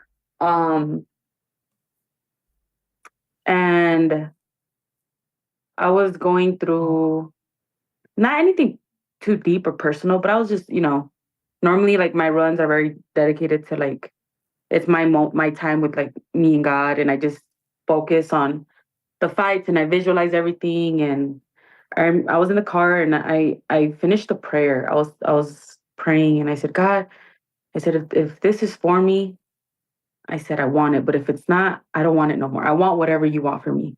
And I mean, people might think I'm crazy, but I was just in the car crying, and I was praying, and I said, and I was just I was just praying, if this is for me, show me. I'm tired. So many things are going on in my life. So many things have gone on in my life. And I had a moment of doubt with my career. And right before I got out the car, that's when I got a call. Wow. That is incredible. That gives me chills because in some respects, well, I really appreciate you saying that, but to the outsider, one would say, you're 11-1, you've won 11 in a row, you're a rising star. Why would you be feeling this way about your career? Why would you be feeling like, hey, should I not do this anymore? Have doubts about your career? Why do you think that was? So a lot of things were going on with just outside of my career that just keeps postponing or waiting or making my career just difficult for me to move forward in, and it was just one of those things where I kind of I was trying really hard to not control my career, but to navigate it a certain way. And I finally just let go. I said, you know what? I'm putting in the work. I'm training as if I'm fighting for the belt. I'm not training as if I'm just fighting early prelims. Every camp is mentally, my mind, my heart, my body is preparing for a main event, for a title, for a title fight. And that's just me as a person. Everything around me was kind of chaotic. And it was just one of those things where it's like, you know what? I let it go. I let it go to the man above. And I know I put in the work. And if this is for me, I'll end up on top. And if it's not, then at least I could say I gave it my all. Do you think if you would And it was just one of those... Sorry, go ahead. And it was just one of those... You're fine. And it was just one of those things where I believe in my heart after I gave it up and I just let go. It was a relief within me. And I was ever since that call, everything has just gone so smooth. Do you think if you would have gotten a sign that, something that kind of threw you off, that you would have just stopped? I would never pull out of a fight just to get that straight. I would never, but it was definitely one of those things where I would start considering it. Yeah. Really? Yeah. Is this part, last time we saw you, got that great win in September, Noche UFC. Is this part of the reason why we haven't seen you since then? It will be, like 10 months since your last fight. No, I actually, I was dealing with some injuries again. Okay. And shortly after my last fight, I'm an adrenaline junkie. So I like to go off-roading and just cliff jumping. I'm an outdoors kind of person, right? And after the fight, my friends were like, hey, we're going to go to Glamis, off-roading, Can-Ams, Razors, da-da-da. And we went and we got into a really bad accident. Oh, no. Yeah, we got into a really bad accident. And I, for whatever reason, was the one that came out the worst. Oh. The worst. Everybody was just shooken up. And I was just bruised, chipped tooth, black eyes. I had a big old, almost like a hematoma, bumps, and it was bad. And it took me some time to recover from that. Did you crash into something or did someone hit you? We were in the dunes and it was just a bunch of dust. And when we ended up crashing inside like a ditch. Oh. So our car went doof. And I didn't have my belt on, my seatbelt. And when we hit the ditch, we ended up rolling. So the only one that I did have on, there's two seatbelts. There's the waist one and then the chest one. And I so happened to have the chest one and I was it's like a dog collar. It's nothing big. Yeah. And I didn't click my helmet. So I'm holding on to the chest one for dear life. And we're rolling. And and it's like never ending. And I see my helmet come off and I look up, I'm like, oh shit. And I just blacked out. Oh man. Yeah, it was really bad. How long were you sidelined for? Like how long did it take for you to feel like 100% again? Well, a few months. If you think about it, I fought September and I just started getting into it again, But I feel good. You feel now, good now? I'm healthy. Yeah, I feel great right now. When you tell your team and maybe the UFC about this, what do they say? My team and my manager were like, do you fucking... Oh, excuse me. No, it's They okay. were just like, do you need a chaperone? Like, why are you always... Like, do you need someone to babysit you? And I was just like, man, I just love to live life. I got one, and I'm beyond blessed, and I love having a good time, and I love going on adventures, and yeah. But this time around, I said, you know what? I'm gonna just stay home. No more trips. No more. Like, I'm just gonna wait until the end of the year to treat myself to, I don't know, bungee jumping or something. Oh gosh, but you say you love to live life.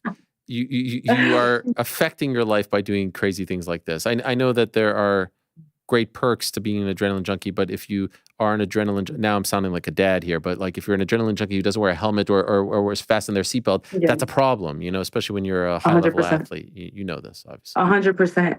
And I think it was after that accident. I think that was probably the most severe injury that I've ever gotten in my life, prior to like surgery or a muscle tear or whatever it is that I was going through.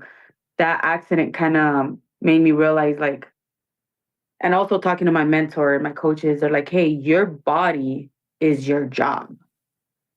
You're putting yourself at risk by not fighting because you're getting these injuries and they kind of really lectured me. And I said, all right, well, let me give my respect to my coaches that spent so much time in me and just compose myself as a professional athlete. The scene that you were talking about in the car right before your run where you were emotional, does that happen to you often, or is this a rare thing? No, I use my runs to just get away from the world for a moment. I go for on like 45, 35-minute runs, somewhere anywhere between that time. And I just kind of just put my headphones on, put worship music, and I just go. And I almost like black out. I zone in, and so many feelings, so many emotions start coming up. I start visualizing my brother, my mom. I start praying. I start getting very in tune within myself. And then I start visualizing the fight. And as I'm visualizing the fight, I see myself victorious and winning, and I get emotional, and I feel just grateful. And I could almost envision how things play out. You wrote a very nice tribute to your brother recently on Instagram after this fight came out, the main event fight, about how you kind of got into this because of him and how you're honoring him, and this is your first main event and how big of a deal it is. And I'm just wondering, because when I read that, it reminded me, I don't know if you're familiar with this story. There's a very famous pro wrestler named Charlotte Flair. Are you familiar with her? She's in WWE. No. She's the daughter of Ric Flair, who's a legend. And Oh, yes. She never wanted to be a pro wrestler, but unfortunately her brother passed away and his dream was to be a pro wrestler. And so to honor him, she said, okay, I'm going to do this and try to be successful in his in his honor, and she became arguably the greatest of all time. And so your story reminded me a lot of hers. I was wondering if you had heard about it, but now that you have this, like when you got the main event, at what point did you kind of connect it to your brother's dreams and think about him? Yeah, it was kind of a surreal moment. It took me a while to process it, and I think even then I've yet to process that I'm main eventing. Right, because this, as a professional athlete, UFC fighter, that's our goal, that's our dream, that's things that we work so hard for years upon years. And being here, it's almost like it happened so fast. It happened so fast, overnight. And I was running, and I just looked up, and I said, this is for you, I would, for my brother, this is for Jose, this is for the path that he paved for us. It's at first, this career was kind of hard for me because it started off me wanting to honor him. He almost like obviously he paved the way, but he engraved something within me that at a young age after his passing, that I didn't think years later I will still have that fire within myself. And being here, having him lit that fire in me, it's almost like we did it. It's a we did it moment. And I'm going to leave my heart out in that cage. What do you think this week will be like for you as you get closer to the fight on this Saturday? Because I could tell you're already emotional thinking about it. What do you think it will be like on Saturday when you're in the locker room, when you're the last one, who's about to, it's going to be you and her, you and Rose. You're on the marquee, you're on the poster. How do you think you're going to deal with those emotions? I'm going to thrive.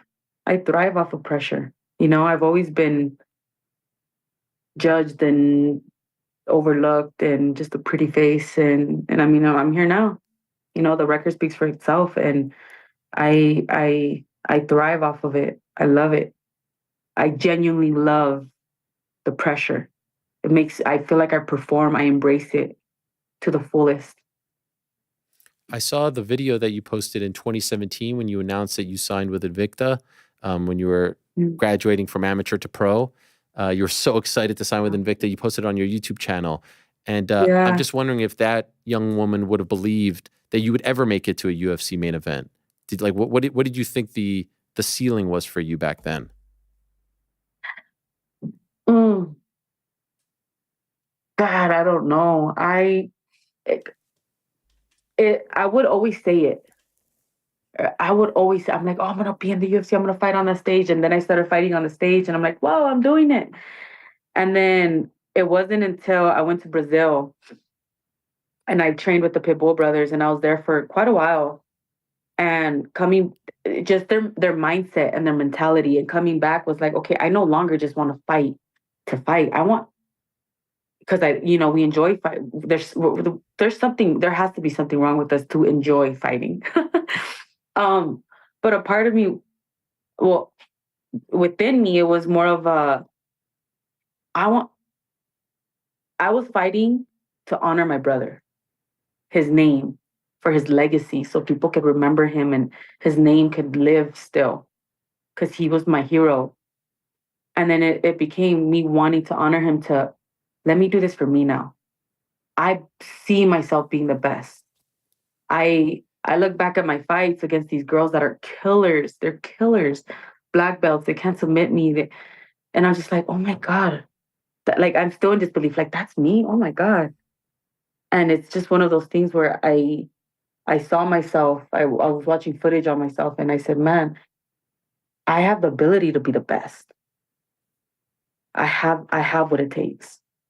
And with the right team and my mentor, Dave and Henry and Angel and Santino and Eddie, just the way they speak this championship mindset within me, I believe it now. I believe it. So when they called me, and although I was training and I'm preparing and I'm fighting and I'm hitting mitts and I'm wrestling and I'm verbally telling my coaches, I'm not training for whatever ex-opponent I was fighting. I'm training for the champ, whether that's Valentina, whether that's Alexa, whether that's Rose. So I'm training for the champ. We're training for 5-5s. They're like, let's get it. And that's how my sessions go. So being here now is just like, I've been training for this. I've been preparing for this.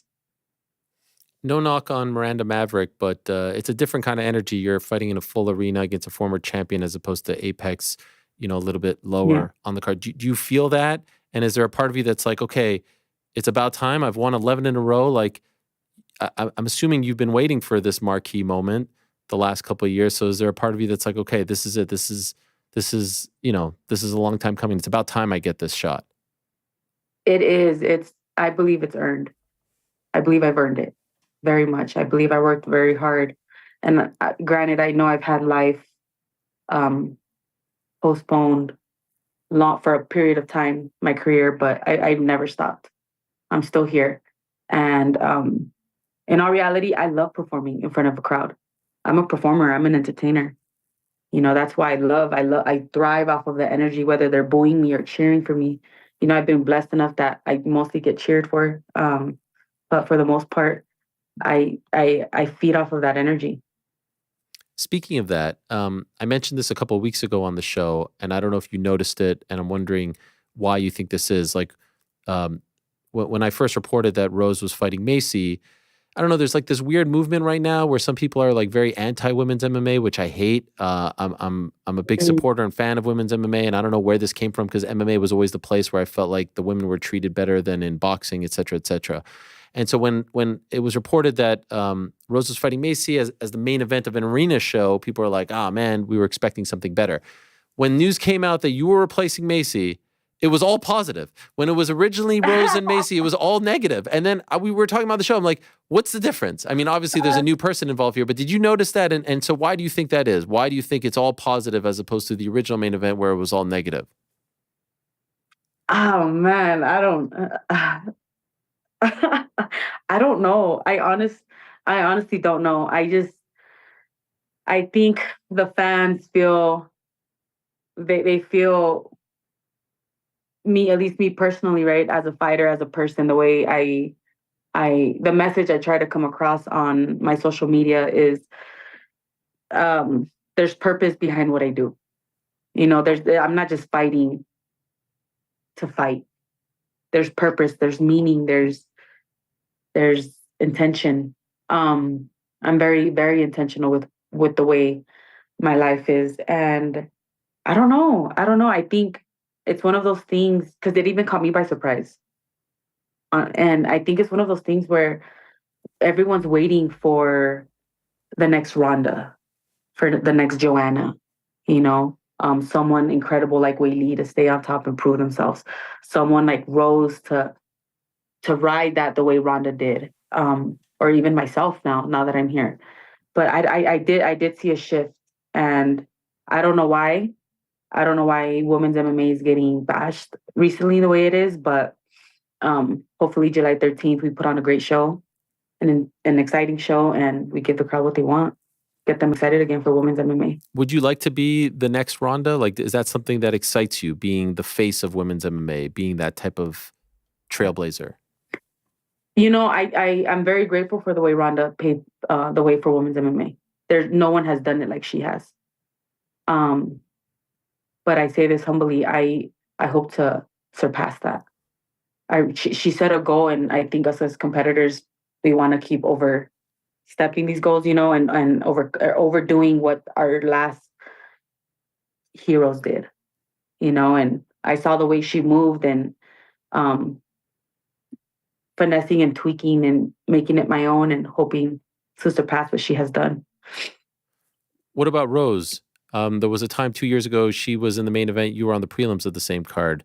And I know she was strawweight for a while, and now it's flyweight. But like, is this a name? Is this a person that you've dreamed of fighting? This is definitely a mark off of my list. You know, my dream list. This is something that I'm telling you, this is so surreal for me. This is something that these are moments that us as up and comers, from prelims to main event, you know, that we dream of, that we work so hard for. And being here now, I respect Rose because she's done incredible things in the division, and it's unfortunate, but it is what it is, and it's my time now. It's my time, and I believe it down to my core. And this will be 5 rounds, right? Yeah. 5 rounds in high altitude. Mm-hmm. How do we feel about that? Girl's in shape. A girl is in shape. How long ago? I know you're in Denver now, right? How long ago did you arrive to acclimate to the high altitude? A little over a week ago. Okay. It took me about 2 days, to be honest. I felt it the first day a little bit, but I think I was just running on... when I landed here, I was running on 4 hours of sleep. Oh. And the second I got here, I went straight to the mountains and started... I did the stairs. I started running. I blew my lungs out. You felt it? I did a lot. I felt it the first day. Second day, my coach, Angel Cejudo, came here. And he was like, let's go. Let's get after it. And we started training. And he saw me, and he saw how good of in shape I was. And I wear a Polar heart monitor. So he saw how my heart rate stayed at a certain level. And we were pushing. We were resting. We were striking. And how quick my heart rate dropped, and he was just very impressed. And then he even said, he goes, give it a few days, you'll feel the altitude. And I feel great. I came here in shape. And where do you think a win over her puts you? Like, how far away do you think you will be from the title picture? I would say I would be next. If not, no, I would be next. I would say. And I heard that Valentina doesn't want to fight Alexa at the Spear. Oh my. So after this fight, I would love, whether it's for the women's baddest female fighter, or just to put on a great show for Mexican Independence Day, I would love to fight Alexa. So we'll see how July 13th goes, and I'll be aiming for that. Wow. Pretty soon. That would be gigantic for the Mexican fans, huge. But also for you.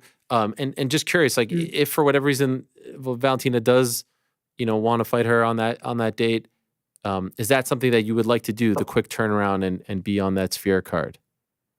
Absolutely. Absolutely. There's nothing more honorable for me to want to fight and put on a show for my gente. Yeah. But how do we keep you healthy between, like, you're not going to go, that's in 2 months. So can you chill out for? No, I know. Trust me. After this fight, I kind of told everybody, I said, hey, I'm not, normally I tend to disappear for months at a time. Like, I just go off the rails by traveling. I travel a lot. I'll go somewhere out of the country and I'll stay there for 2-3 months, and I come back and they're like, where the hell have you been? But this time around, I told my team, I said, hey, you guys, like, it's time. I've been training since year round, since January. And I told them the only trip I'll be making is to Mexico, to Irapuato, Guanajuato, to go visit my mother and my brother's tombstone, show my respects, spend time with family a little bit, maybe a week or so, and then come right back, get straight into training again. Become a homebody. Is that your brother on your arm here? Yeah, it's I just got home from a run, so I'm a little burnt right now. No, but that's my brother. What is it? I get a lot of shit for this. Why? I got this tattoo when I was 17. Okay.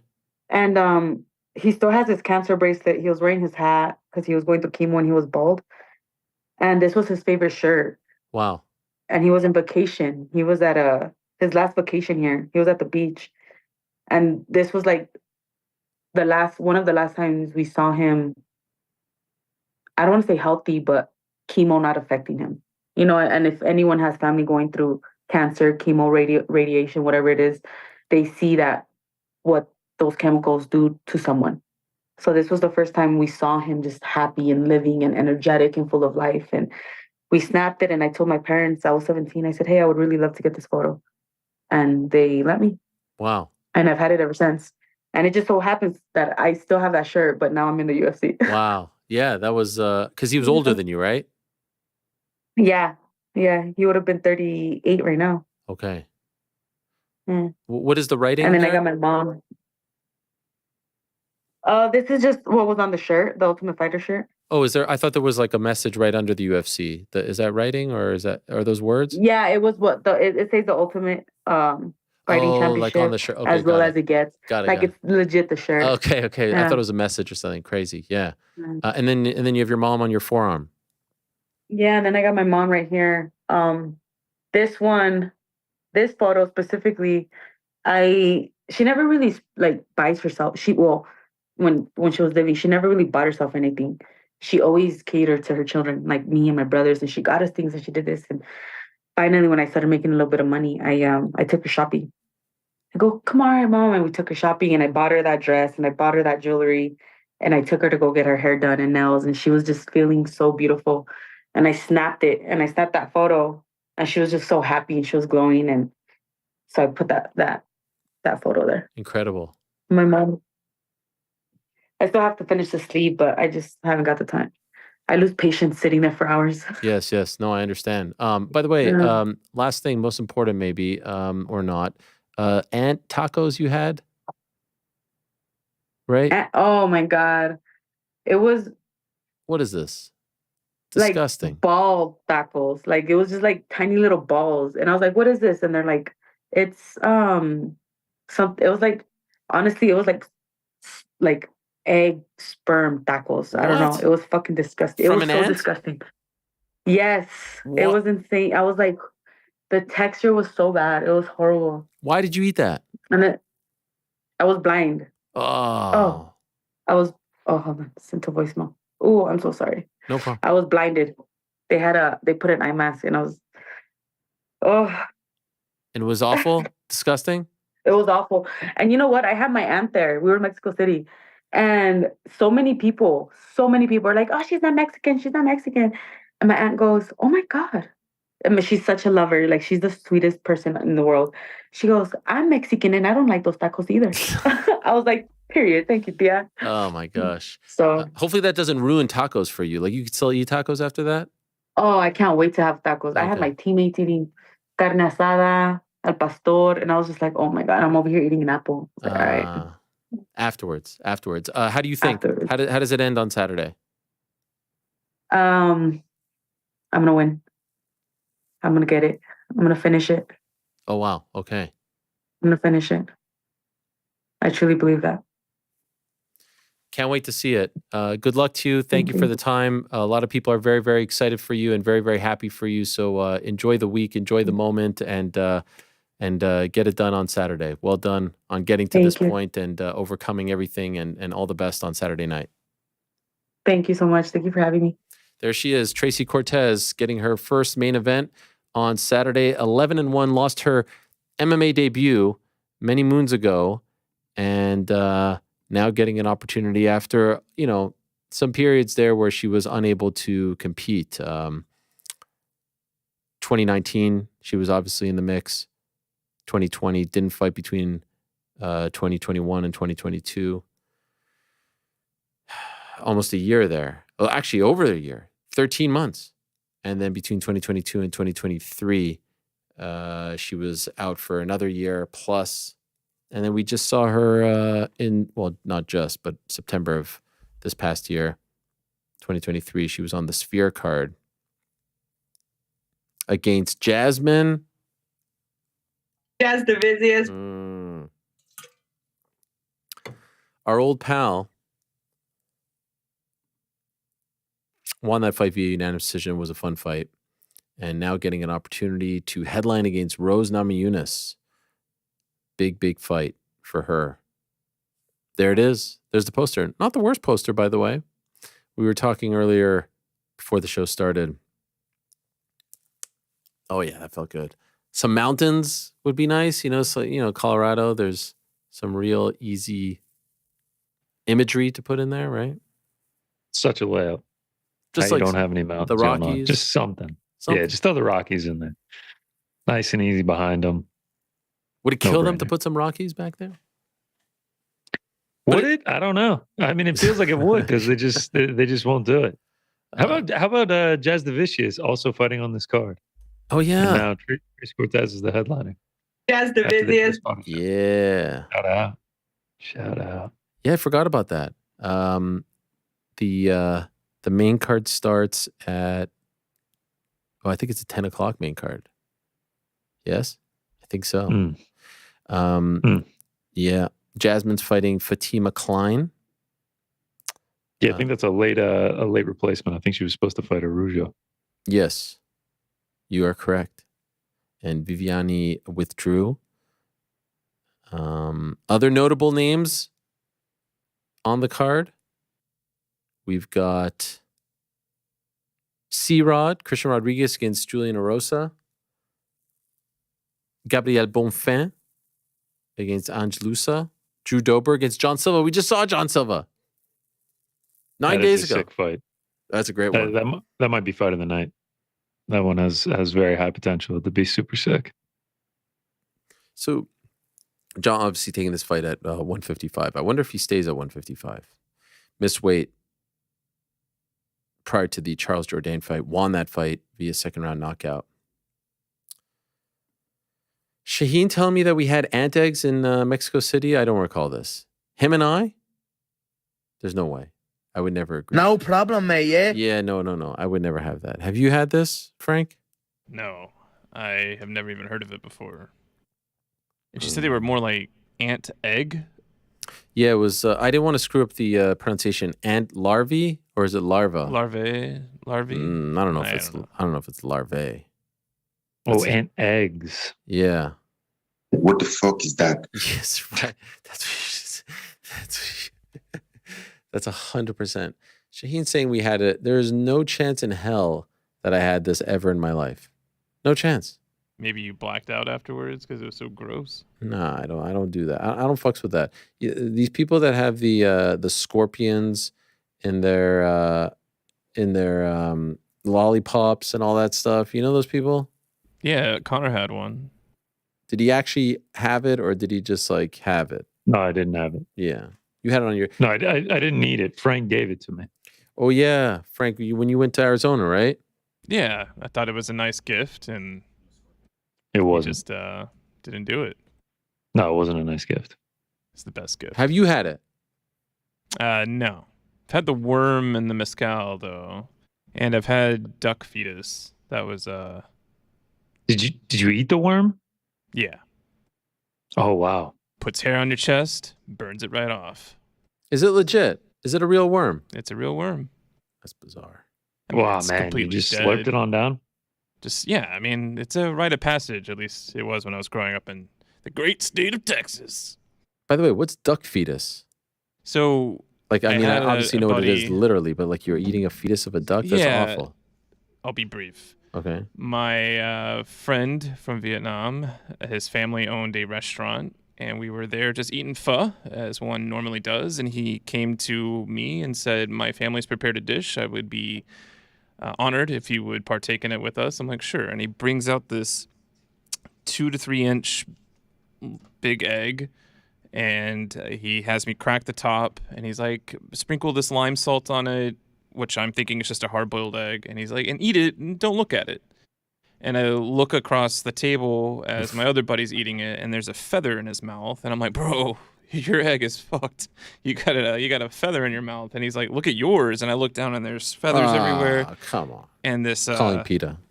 Little duck face looking up at me. A live one? No. Oh, jeez. So then I got curious because you could see its eyelids were closed. So I took the fork and opened one of the eyelids. And there was nothing behind it.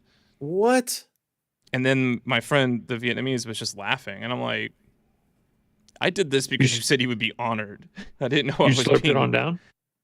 No, I stopped eating it at that point. I will say, beyond the texture and the mind alteration it is when you realize what it is, it tasted pretty good.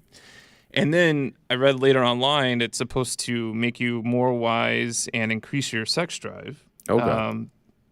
Nothing on the sex drive. And more wise. I'm wise enough not to eat that shit again. So. Ugh, that is awful. I can't do that.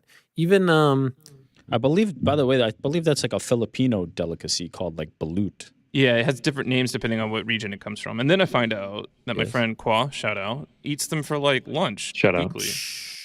Wow. Just a little duck fetus for lunch. Yeah. By the way, I believe it's pronounced faux. No, look at how hard he's holding back that smile. I mean, could you just see how hard he's holding that thing back? What the fuck is that? Yes, chewing on. Oh man. I don't even feel like you listened to my story. You were just waiting to try to correct me. No. Oh, I think he definitely listens. I listened. There's a restaurant in Los Angeles called What the Pho. Is that true? It wouldn't make the same. Yeah, it wouldn't have the same staying power if it was What the Pho. Like, nah. I have to say, Frank has told me that duck fetus story before, and he used the same "wise enough to not eat that shit again" joke the first time around. Wow! When you got a tool in your tool belt, you gotta use it. When the joke hits that hard, you gotta use it again. Smoke him if you got him. Smoke him if you got him. I think he reused the joke earlier today. I can't remember when though. I think pre-show he reused one. Look, if I wanted patience, I would have been a doctor. haven't heard that one either, man. Yeah, that's a great one. Keeps it fresh around here. Keeps it fresh. Or the two Franks don't make a right. That one needs a little work. That one needs a little work. The doctor patience. The worst part about the two Franks don't make it right is that might have been like the 9th or 10th time I've heard that one. He just keeps going back to the well. It's got a lot of staying power. The patience one is fantastic. I heard it. I feel like he's not even using like the feedback. You would think like 9 times you're kind of like reading the room and figuring out which It's when works. another Frank is involved. I feel like the 2 Franks one hadn't he's hit also ever, still using it. He's got a staple, man. If you hang out with Frank enough outside of work, you go to restaurants. I mean, he's always the guy joking with the waiters and waitresses. He's got a staple. Big dad he's always energy. on his feet. I showed up to do He's some a lab father. work today, in between rehearsal and showtime. You did? And I was like, to do some lab work? Yeah, lab work over at One Medical. Shout out. What do you Shout out. Wait a second. One Medical. You came in, you did work, you left to do lab work, and came back. Got some lunch on the way back. Oh yeah, we do it all the time. What? But I go up to the place because they're so great. Like they're I've so been efficient. over to One Medical for a little lab work myself. I come in, I'm like, "Yo, it's Mysterious Frank. I'm here for the blood sacrifice." Good one. They laugh and they're like, "We'll be doing the sacrifice in this room, sir." Look at you. Then they told me to leave. My daughter is actually really into riddles these days. She tells like the ones that are like very elaborate and long, but I gave her a good one yesterday, which I thought was good. It was like Joe has a 1-story house. His kitchen is painted orange. His stairs are painted pink. His living room is painted purple. His master bedroom is painted blue. What color? No, sorry. Did I screw that up? Yeah, I screwed that up. Fuck. Let's call her and she can tell us the riddle. Screwed it up. Perfect. Wait. Joe has a house. Joe has a 1-story house. His living room is painted pink. His kitchen is painted orange. His garage is painted yellow. His bedroom is painted blue. What color are the stairs? That's it. Red. Rick? There are no stairs. It's a 1-story house. He got it. Details. He got it. He got it. He got it. See, I screwed it up. I said the. What do you call a guy laying in front of a door? Matt. Golly. He played his own. He played his own womp womp. I love it. What? By the way, His own womp womp. why can you never play cards with a pirate? I'm not sure. Because he's always standing on the deck. Oh, nice. There it is. That does remind me. Did you guys see that new pirate movie? Which one? Oh, The one God, that's here we rated go. R. Oh, jeez. Man, I need to get you and my daughter. That was. If yeah, anybody's that still was, tuned into this, I mean, God bless. Well, if you, in case you didn't realize, we're trying to locate Darren. in case you didn't pick up.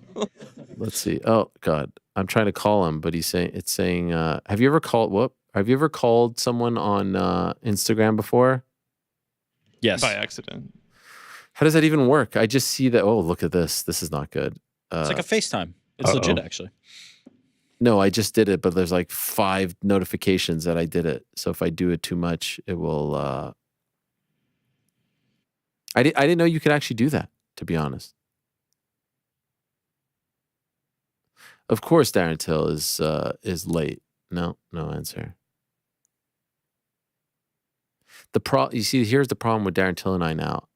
I don't text Darren Till anymore because of the incident 2 years ago. So even like when I send him, he's the only person, when I send him the Zoom link and all that, I do it via Instagram. Only person that I agree to do it with, because I don't trust him anymore to have my phone number. You know what I'm saying? Does it make sense? Yes. So like I think I have his phone number, but I'm not sure. And if I did reach out to him via WhatsApp or, iMessage, phone call, then he would have mine. And as much as I'd love to have him on the show, it's not worth it for him to have that power. You know what I mean? So we'll get him. And still to come, by the way, is Michael Venom Page.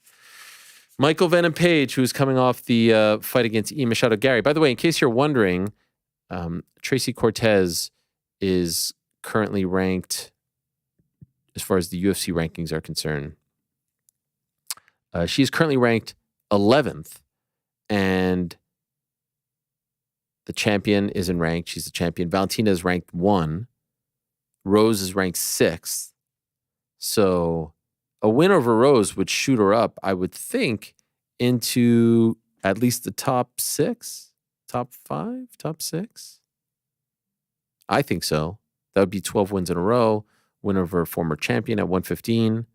And then, you've got Andrade, who's had her opportunities. Barber, who she just replaced. Blanchfield, who just lost to Fiora. Fiora would be, the tough one to leapfrog. But if Shevchenko really doesn't want, and I haven't really heard that, but if Shevchenko really doesn't want to fight on that card, Cortez versus Grasso would make a lot more sense for the Sphere than Grasso versus Fiora. Now, you don't want to necessarily book title fights that way. It should be the most, deserving, the highest ranked person who gets the opportunity. But she would certainly have a strong argument. And that would be the perfect card. Other than a card in Mexico, that would be the most perfect card for a fight like that. Cortez versus Grasso at the Sphere. She's got to win. Who's the favorite right now? Maybe slight favorite Rose? Nah, pretty large favorite Rose. Wow. Minus 225. That's fairly sizable. Plus 185 Tracy Cortez. You think that's big? I mean, is that considered big? Minus 225 is, it's not a massive favorite or anything, but she's the clear favorite. Wow. Fight goes to a decision, minus 10,000. Nah, you're still using best fight odds, man. Oh yeah, why? I don't know. I don't know. This has to have been at least the 30th or 40th time I've told you. What is it? Fightodds.io. Fightodds.io. So what? God, by the way, what about that piece of information told you that I was using best fight odds? Because they have all the fights and they all say like minus 10,000 or minus 118, and like they don't fill in the actual odds. Website's gone down. Oh, you know what? Obsolete. I have to say, this fightodds.io is way better. Oh man, it's I hope that we've gotten through to you finally, but I feel like it's just a matter of time before I'm hitting you with you still using best fight odds. What a difference. Yeah, fightodds.io. You have to have an account for some stuff? I don't know about that. But do they I don't have an account. Do they have the thing where it like tracks what it opened as? Sure does. Click on it. Wait. Where? Just click on the number, whichever one you want. Oh. So like I see Rose Namajunas. Oh my God. DraftKings. Wait, Cortez, she opened at a minus 110? No, that can't be. That's her opponent. Is that what it is? Rose opened at minus 185 on DraftKings, went up to minus 162, down to minus 192, back to minus 185. Yeah. Wow. This is a million times better. It's not even close, man. Not even close. I mean, also, I moved on from best fight odds like the end of 2022. I can't believe you're just now. Also, the fights are actually in order. Sometimes best fight odds will have the main event like at the bottom in a different calendar, like a different column on a different day. You just have to. Wow. Yeah, it's not even close. No, I mean they got everything ordered by promotion, event. It's great. Yeah, it's not even close. Okay, so fight goes the distance is actually no. Where do you see that? Damn it. I screwed up. Fight goes the distance minus 250. Fight inside the distance plus 195. Minus 10,000 would be crazy. You'd have to take a flyer on it. 10.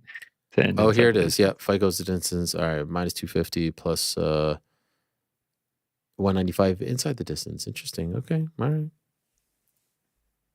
right. Speaking of which, let's read this real quick. Our good friends over at DraftKings Sportsbook, obviously the place to be for all these odds. Yeah.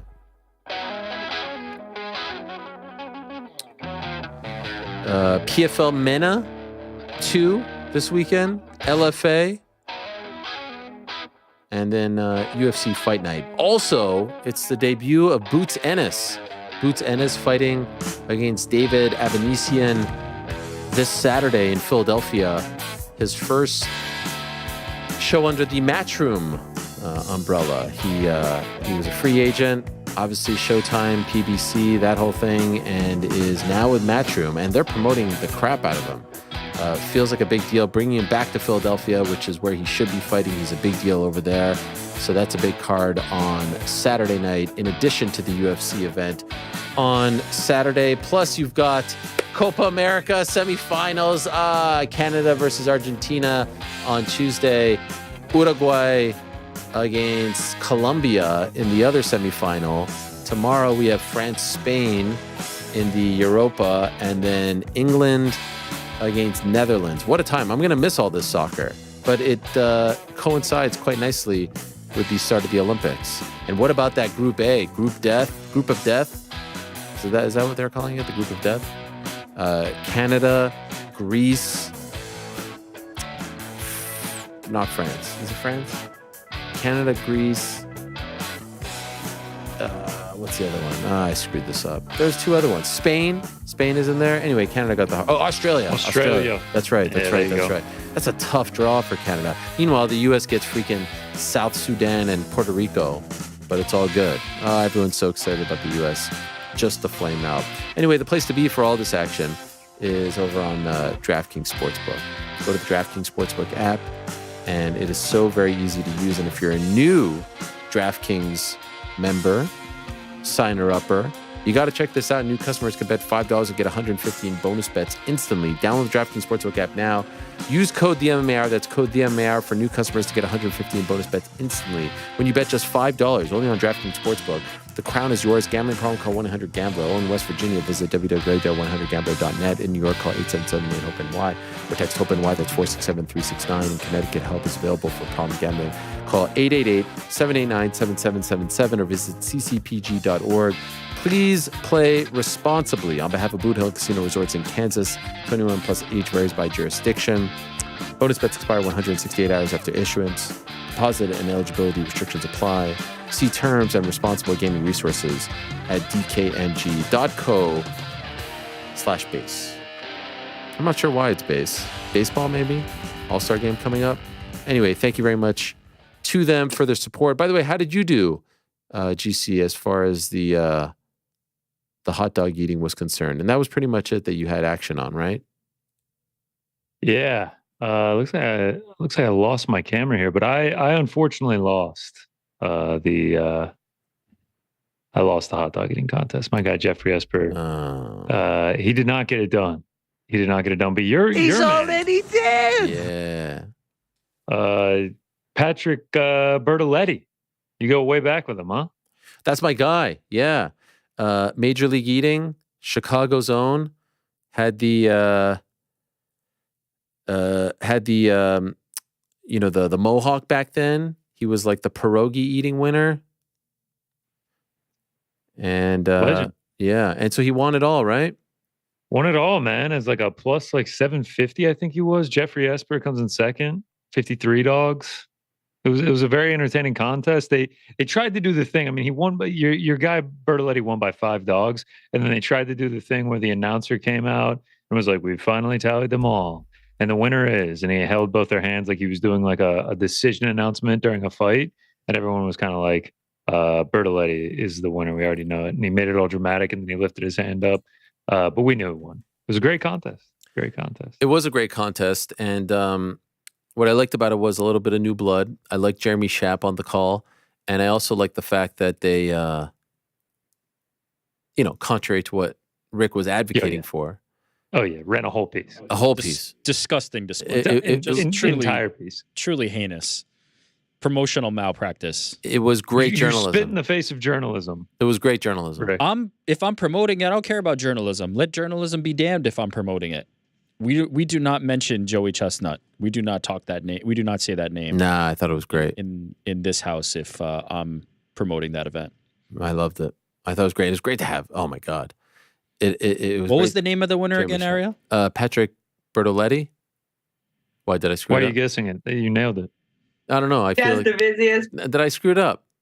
No, I was just asking because nobody knows this guy and nobody will know this guy. By the way, the only thing they'll be thinking about is Joey Chestnut. No. If you're like a hardcore, longtime fan, he's a legit OG.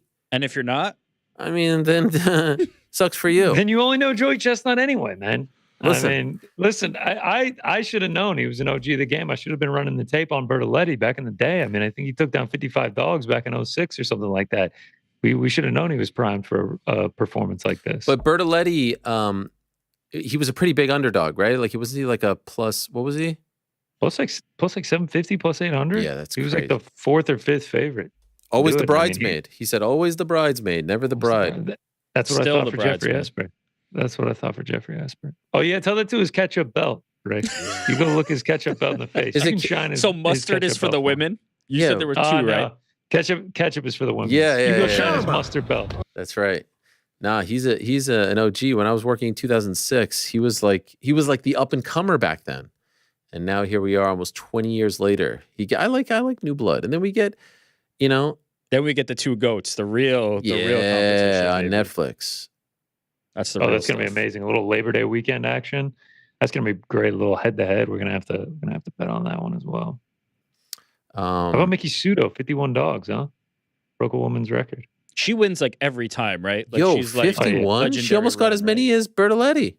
Almost. I think she would have come in 4th in the men's competition. Wow. Dang, son. I mean, if you go back, there was a year like Joey Chestnut won with 54 dogs in 2010. So like she's elevating the women's game. I mean, Kobayashi won with 49 dogs back in 05. She would have won that 05 contest. Shout out. The other big piece of news, by the way, I mentioned WWE having a huge weekend in Canada. John Cena announcing that 2025 will be his final year. He's going to go on a Kobe-esque retirement tour. And he came out with the merch, the final tour, all this stuff. He said, yeah, there he is. Air Canada Centre, actually known as the Scotiabank Centre these days. He announced Royal Rumble will be his last one. He announced it will be his final WrestleMania. He's going to retire the jorts when he's done. And so it's going to be a whole year-long tour. And I think they're going to do a thing where, they want cities to kind of vie to be, like I said, WWE on fire these days, to vie, to be one of the final stops on the tour. You're going to have people bidding. You're going to have cities and states bidding to have this. Forgive my ignorance. Is he not already not wrestling? He would come and go. Okay. So this means done. He will never appear. This is what he says. Now, of course, wrestling retirements, they come and go. Yeah, because everybody pops in eventually. But he has never retired. Oh wow! All right. And, he came out and said, "This will be my final year. It'll be my final Mania, my final Royal Rumble, my final Elimination Chamber." So then that means he's probably going to be wrestling a lot more. Like they're going to lean into it, and he'll be everywhere, which is it's going to be gigantic. Amazing. It's going to be gigantic. Yeah, that's great. Mania, by the way, in Las Vegas. So it's going to be huge. And now there's a whole thing who will be his final opponent? Will it be Punk? Will it be Randy Orton? Will it be a youngster who he can... Who do you want it to be? For the old guard, maybe Punk, but he and Punk had an unbelievable feud back in the day. Is him and The Rock not the biggest thing? Nah, Rock's going to be involved with Cody and Roman and all that. Oh, okay. I didn't know. All right, Rock is going to be involved in that. Yeah. All right. Now we got them twice at Mania. I don't know. But I kind of honestly, I like the idea of a youngster, like a Braun Breaker type. Put someone over. That's the way it should be. So he goes out on his back, huh? Braun Breaker is that guy is unbelievable. The biz is on fire. How about this? Money in the Bank, this is according to WWE, became the highest grossing WWE arena event in Canada in company history. They've never, in Canada, in the entire country, highest grossing. More than 45,000 people attended the 4 events running Thursday through Sunday, including Sami Zayn's comedy show. They had SmackDown, Money in the Bank, and then NXT Heatwave last night at Scotiabank. I didn't realize that WWE produced his comedy show. I saw that he had been doing it, but that's pretty cool. I like that. Most watched Money in the Bank of all time, with a viewership up to 46% from last year's record-setting number. All kinds of stuff. John Cena's retirement announcement amassed more than 65 million social media views in the first 24 hours, making it WWE's most watched social segment since WrestleMania XL. Can I just say, for as far back as I remember, even when I was a kid, WWE has been very good about publicizing their wins. Yeah. Like they've been one of the best at that. And I don't know if enough companies are doing it, but it works. When I hear stuff like that, I'm like, oh, like WWE's crushing it. Even, if it's a spun version of reality, right? Even if they're kind of selecting what we get to hear. But they've always been great about publicizing their wins, social media impressions and things that I don't think a lot of other companies have done or still are not doing. Did you see some of the highlights from this weekend? No, I didn't see much of anything. Man, there was one spot with Chad Gable hanging, Money in the Bank, they got to climb up. Oh, you know what I did see? I saw one thing. I saw you posted a clip of a girl doing like a 450? Yeah. Yes, a 450. That was absurd. That was the NXT. She's only been wrestling for a year. Wow. She like a gymnast? Where does she come from? Yeah, they're getting a lot of these gymnasts. Okay. They're getting a lot of these gymnasts. Yeah, that was pretty sick. And then there was another spot, Chelsea Green, the Canadian, who I thought was going to win the women's Money in the Bank. She didn't. Fell from the top of the freaking ladder onto some tables. I don't know how they don't break their neck when they do that. Then there was another spot where this guy, Obafemi, took the dude and like spun him around. Like the dude did like, it was like he was like a pizza. It was unbelievable. With one hand, he spun him? Yeah, he picked him up and then he went brrr, and then the guy like did like a helicopter. I don't know how it's like, listen, I get it. Every time you post this, it's like, it's not real. Yes, I get it. It's not real? Do you know how hard it is to do this? Do you know how talented, how athletic you have to be to do this shit? Yeah, I mean, the level of athlete just continues to go up. I think that's the same in MMA as well. Like, I think we're seeing that in WWE, but I think we're seeing that in MMA as well, where the level of athletic specimen that you have to be to compete continues to increase over the years, as you would expect. Like, as the sports mature, although, MMA, sport, and wrestling entertainment, like the level of athleticism is naturally going to just go up and up and up. Do you remember when you were going to the NXT show in Brooklyn? Couldn't forget it. It was one of the best live sporting events of my life. So NXT at that time was on fire. Yeah, because it had all the people who are like actual, like the mainstays of the company now were there. Exactly. Then NXT became this thing that the rumor was that Vince was trying to kill it because it was I don't know what was going on there, but like it really went down. It became borderline unwatchable. In terms of like the wrestlers, or what went down? The production, the story. Oh, so they really like gutted it. They gutted it. That's the exact word. They gutted it. The just like the talent, the prospects, the people they were assigning, the investment. It just felt extreme. I mean, there was a period where it felt like it was pretty much dead. Okay. It may not be fully back to where it was when you went. I think you went in like 2016, if memory. I don't remember the years, but it was like when they were first doing the live shows in front of like arenas. Yeah, Barclays and stuff. I mean, yesterday they were at Scotiabank, which was the same venue that hosted Money in the Bank. It's almost back to where it was when you were there. And so does that mean these are the people who are going to be like the future WWE superstars right now? Yeah, because they gave it to Shawn Michaels, and now they're, NXT was Triple H's baby. Yeah. Triple H got pushed out, health problems, this and that. There was no one that really cared about it.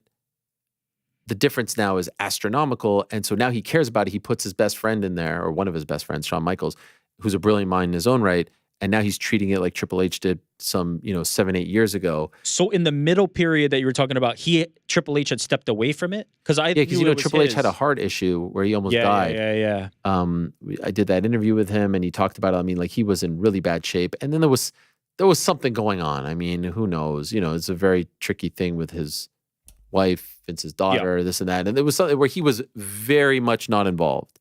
Got it. And then slowly but surely he came back. And then, of course, everything that happened with Vince, and now he's like all the way back, where he's like now the face of the company in many respects, and they're using him in the right way. They're using him in the Dana White role, and it's amazing to see how far it's come back. I meant specifically in terms of NXT, though. He was removed from it, and now he's given it, and Shawn Michaels is running it. Yes, but he's giving them the proper resources as the I think his name is Chief Content Officer. Got it. He's giving him the proper resources that, they deserve. So they sold the building, the same building that the pay-per-view is in. Yes. Wow. Yeah. That's pretty sick. It's unbelievable. This is what they were doing back in the day. Yeah, that's where I saw it. That's wild. No, it was great. And I like the fact that they did it on the same they did it on the same weekend. Love that. Love the fact that they did it on the same weekend in the same venue. Part of me felt like maybe they should have done it the night before because there were some like, you know, Conor McGregor, Chad Mendes, Wonder Boy, Jake Ellenberger vibes. You know what I mean? Yeah. But actually that wouldn't work because SmackDown is on a Friday, so you don't want to go head to head with that. And so it was actually kind of nice on a Sunday to have another show. It just feels way more important. When I did the sit down with Nick Khan in 2021, it felt like NXT was on its last legs. And they shut down NXT Europe shortly thereafter. 2021. Yeah. It felt like it was dead, and now it's already back. Now it's all the way back. All the way freaking back in a very big way. And they just signed a deal with the CW. They're going to be the new TV home. The CW, which is kind of known as like the younger network. I don't know if that's still the case, but you know, like what was the show? Like Buffy the Vampire Slayer or something? Was that? Yeah, Buffy was on there. Smallville was on there. Yeah, Smallville, shout out. All like the kid shows. I used to work at the CW. I don't know about kids. I would call it. Yeah, I interned there one summer. Serious? Oh yeah, it was great. It was Doing great. what? Got to watch they actually were the exclusive home of the Falcons for all their preseason coverage. So the CW, the Falcons. The CW, yeah, that's how we would watch all our preseason games. I think that's how you still watch the preseason games. Was that remote, or was there like a CW office in? Oh no, there's a CW office. I had to go there 5 days a week. Wow. They were premiering some new show. We got to watch it early, and they had a whole pizza party for it. It was great. I still got a CW blanket lying around somewhere. Wow. Yeah, CW 69 in old ATL. Great. Yeah, great what are we, place. 11? I think we're 11 here, but I forgot. Yeah, shout out. 2.5 Men. Show some great reruns on there. How I Met Your Mother. Oh, yeah. Good stuff. And what was your job? Just all around intern. Camera guy, microphone holder. Coffee. Just mule. Just carry everything. I had to wear like slacks and nice shoes, and I would be carrying things in like the 100-degree sun, just sweating my ass off. This is pre-college, mid-college, post-college? Mid-college. This is like a summer internship during college. Did you get to cover Falcons games? I got to go to training camp. So like once training camp started, I was going like 3 to 4 days a week. I mean, it was like a dream of mine because I was a huge Falcons fan. And like they would do like exclusive interviews with the players for the preseason games that they would run as packages. So like they did sit downs with like Julio Jones, Alex Mack, Matt Ryan. Got to like mic all them up. Yeah, it was pretty dope. Shout out to the CW. That's great. Yeah, so I don't know if the CW is still a place for young kids now. I don't know if that's teens, not young kids. Okay, sorry. You're making it sound like it's like cartoons. When I think of a CW show, I feel like it's like a just like a step down and like a couple steps down in production level from like an ABC or something. Okay, the reason I say that is, are teens even watching TV these days? Probably not. No, that's the thing. Probably not tuning into the CW. Right. If they're doing anything like streaming on All American or like I know All American's a popular CW show. That's the thing. So I appreciate the sentiment of the up and comers being, you know, NXT being the up and coming brand, being on the CW. It works perfectly, right? It just kind of fits. Like these are the teens of the if the WWE was like, you know, the adult pro wrestling world. But I just don't know if kids are watching, or teens, excuse me, are watching any kind of linear TV these days. Yeah, you may not know the answer. You may not know the answer to this, but like, what is the demo for wrestling in 2024? Is it like still young? It's still. I'd say it's still 18 to 34. Okay. I would say 18 to 34, but also like 12 and under as well. So then the CW seems like decent if they're watching at all. If they're, I do wonder, by the way, if MMA is now getting the 12 to 18-year-olds. They're certainly getting the 18 to 34s. Based on how many I feel like they're starting to get 12 to 18. Maybe, you know what? Maybe I'm wrong about that. Maybe I actually gave false information. Maybe pro wrestling isn't 18 to 34 anymore. Maybe it is more, but actually now that's what I'm curious about. I don't know. They're getting a little more R-rated. You're saying they're going that way? Yeah, because Netflix, there's going to be, if you watch SmackDown on Fox these days, every 3 minutes there's a black screen. They keep censoring everything because they're skewing more and more. rewind. Oh, What do so you they're mean gonna by get that? racy on Netflix? I think they're gonna go like full bore. Yeah, old school attitude days. They which show I think a would be black cool. screen if something's happening. Yeah, it's awful. Wow. That is horrible. That is truly awful. They don't even mute the crowd. They just show a black screen. You think your TV's out. That is terrible. Yeah. Whose decision is that? That is horrible. I think Fox. Is the CW a main network that like you get no matter what? Like you get it with like the ABC, CBS. Like it's not a premium channel. It is here. Are you sure about that? Oh, it is. Yeah, it was one of the basics. Oh, okay. It is a basic. I feel like it is a basic. I feel like it's always in the lower level, like the lower channel numbers. I feel like it's not a premium. I don't know if it's a basic is ABC, CBS, NBC, Fox. They had it. It was CW. Channel 11. Yeah. Telemundo. Maybe not Telemundo. Oh, Telemundo's premium. Is it? I don't know. I thought you got like one Spanish speaking channel. I think you get I think you get those as part of the regular. Univision. By the way, I was going to say. Oh yeah, it might be Univision. That's a good call, Frank. With that's the busiest. Yeah. With how many TikTok edits I see related to MMA, I feel like they are capturing a younger demo, at least some of them. No, I mean I'm learning it from my my nephews. I'm seeing it. I'm seeing it in action. 13-year-olds, 14-year-olds, 15-year-olds, 16-year-olds. So maybe I'm wrong. I don't know. Maybe pro wrestling. Is it possible that pro wrestling is under 12 and then 34 and up? Like the fans like me who were longtime fans and now getting into it? I don't know. Yeah, I'm curious. I wonder. Who could tell us about this? Dave Meltzer? Who would be the best Nick. for this? Yeah, Nick, that's a good point. Hey, Nick, quick question for you. Who's your audience? Yeah, who's your audience? What's your demo? Once they go to Netflix, I would imagine it could change dramatically. Yeah, that's a good point.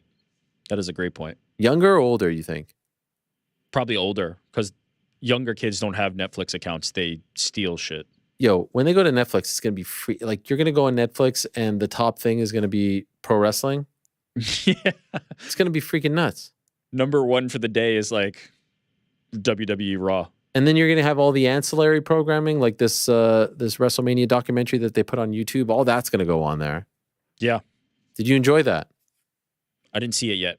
Oh, you didn't watch it? I sent it to you. No, yeah, you sent it to me. I didn't watch it yet. I thought you were getting on it. I will watch it. Damn. I haven't watched it yet. There are a lot of memes that have come out of that, of The Rock sitting there. Have you seen this? I haven't seen that. Where it's like he's sitting there and he's like breaking things down and everyone's like, and so then I told him da-da-da-da-da-da.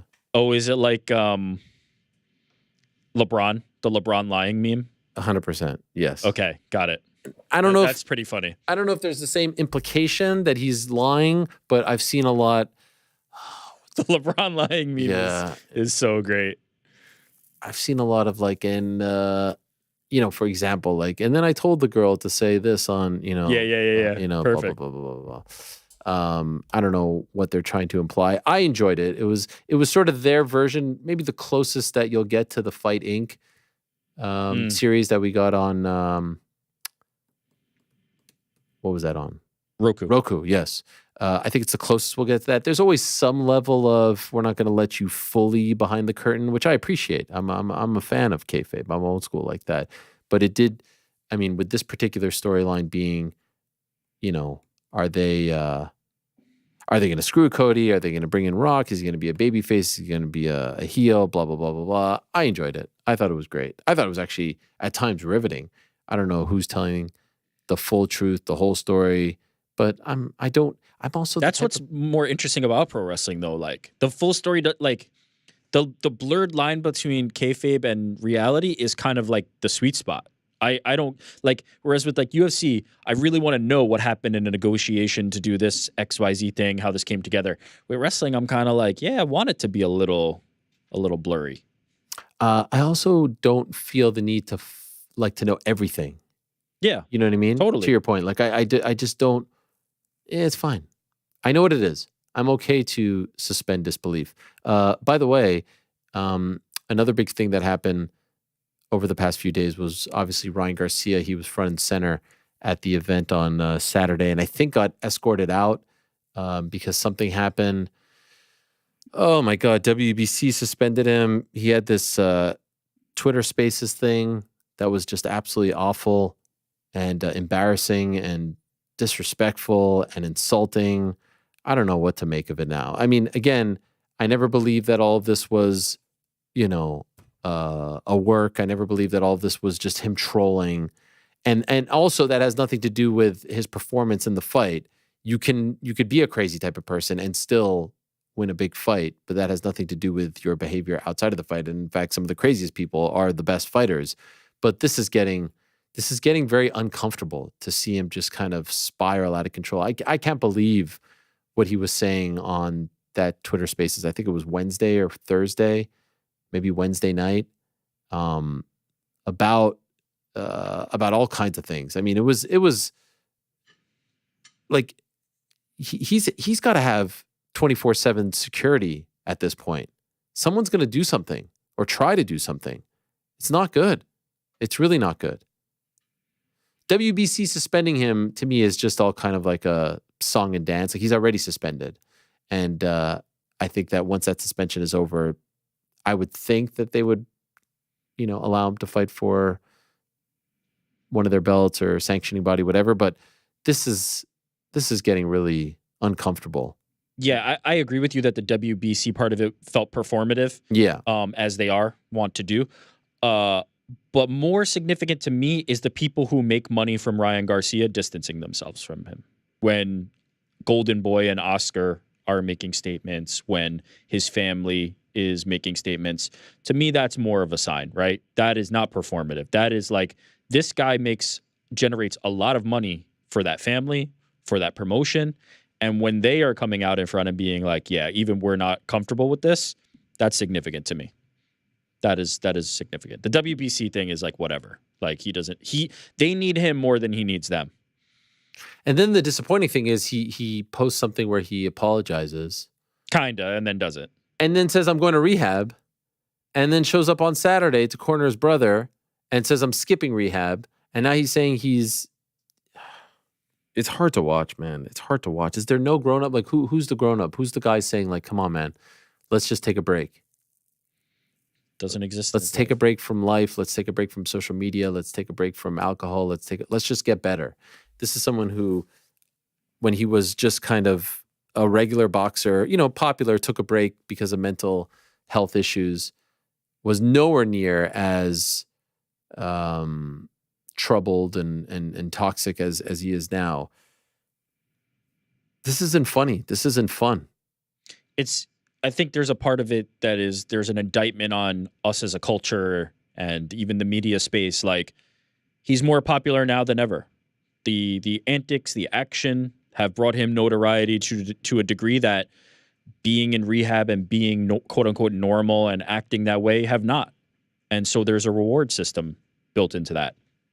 He has learned the wrong lesson from this, which is I will be rewarded with more popularity and more acclaim if I continue this behavior. And it has been successful so far.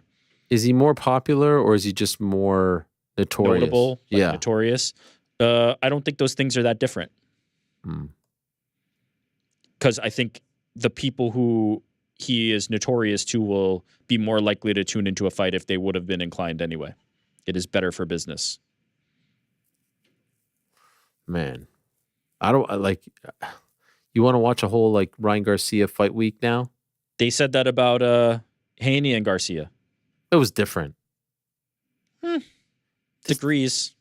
The shit that he was saying a couple days ago. Was no, I'm not saying that the things he's saying are the same. But what I'm saying is this like unhinged, nobody checking him behavior.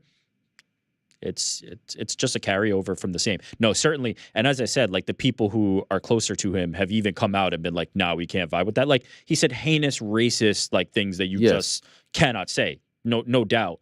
But it's a continuation of the same type of behavior, right? It's not like that's unexpected. He just took. But who's coming out? Like the family. His dad said, like, we don't condone and support this. Golden Boy said we don't condone and support this. Like, that's significant to me. Are they going to drop him? Now, well, that's the thing. What is the action behind them saying that is going to be important? But even saying it, right? That's the meal ticket. He is the moneymaker for them. So for them to say we're not in lockstep and aligned with him, that's something. Now, your point is the right one. What is the action you then take from here? How do you get him help? How do you get him away from that? How do they not convince him to go? I mean, it's just he's throwing away everything. He's a grown man, and if he doesn't want to, it just won't happen. I don't think he's reached the point where he wants to, you know? No, very clearly. But yeah, you're right. What annoys me about it is, well, among the many things that annoys me about it is, don't tell us you're going to rehab and then show up a day later. And then I'm not really sure what happened there, but he was getting escorted out. And I don't know if he was just getting escorted out because people saw him there and there's people there who are offended, as they should be, by what he said. And they're throwing things at him or saying things at him, and he's just too much of a lightning rod. I don't know if something actually happened or just his presence was enough, but man, can you just chill out for just go away. Take a break. Social media isn't good for you. The instant gratification, the comments, the back and forths, the Twitter spaces, the stuff that it's very uncomfortable to witness, because also it could go down a very, very dark path. Like this, I'm not saying this is going to be, it's just, this could end very badly if he pisses off the wrong type of people. And he's pissing off the wrong type of people right now. And someone could take this to the extreme. They really can.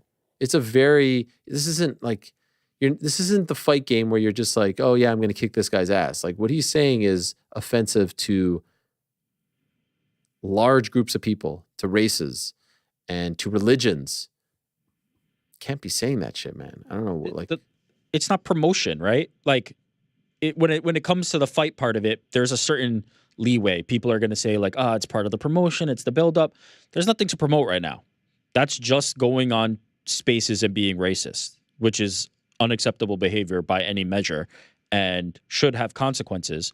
But thus far, they're having he hasn't suffered any consequences. So therefore, I don't know what is going to make him change his behavior. There have not been consequences yet.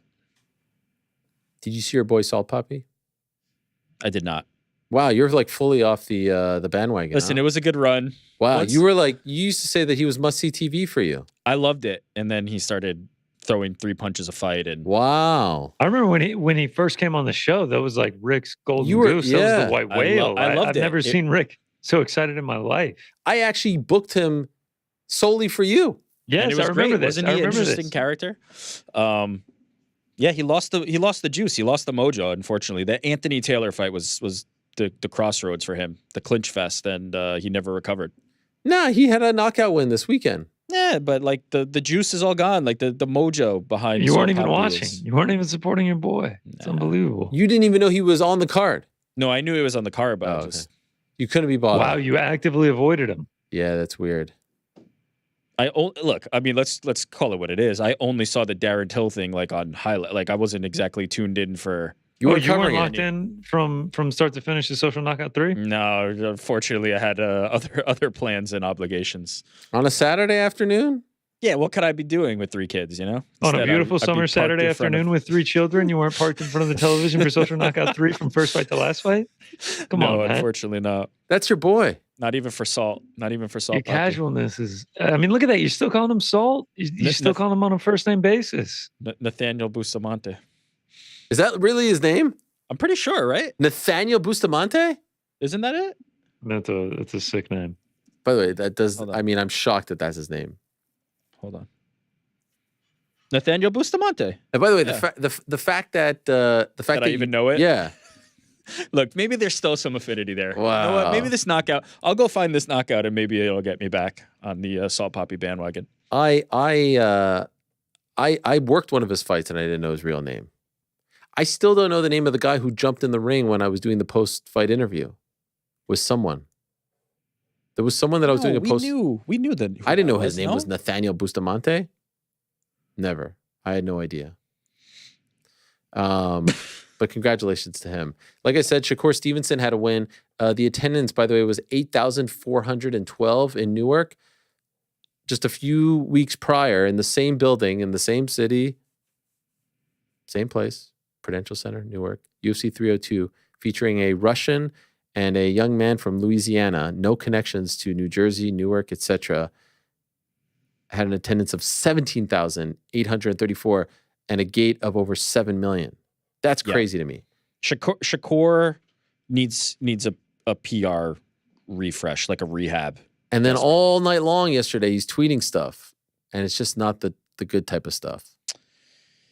I don't think he's he more than that, like he needs some PR help, but more than that, and I don't even mean that from the perspective that like he's doing something wrong. It's just like the people around him need to be doing a better job of presenting him as the tremendous boxer that he is. But more than that, he needs an exciting fight. He needs an exciting fight. Like he needs a dance partner. He needs someone that's going to bring out the dog in him. Totally.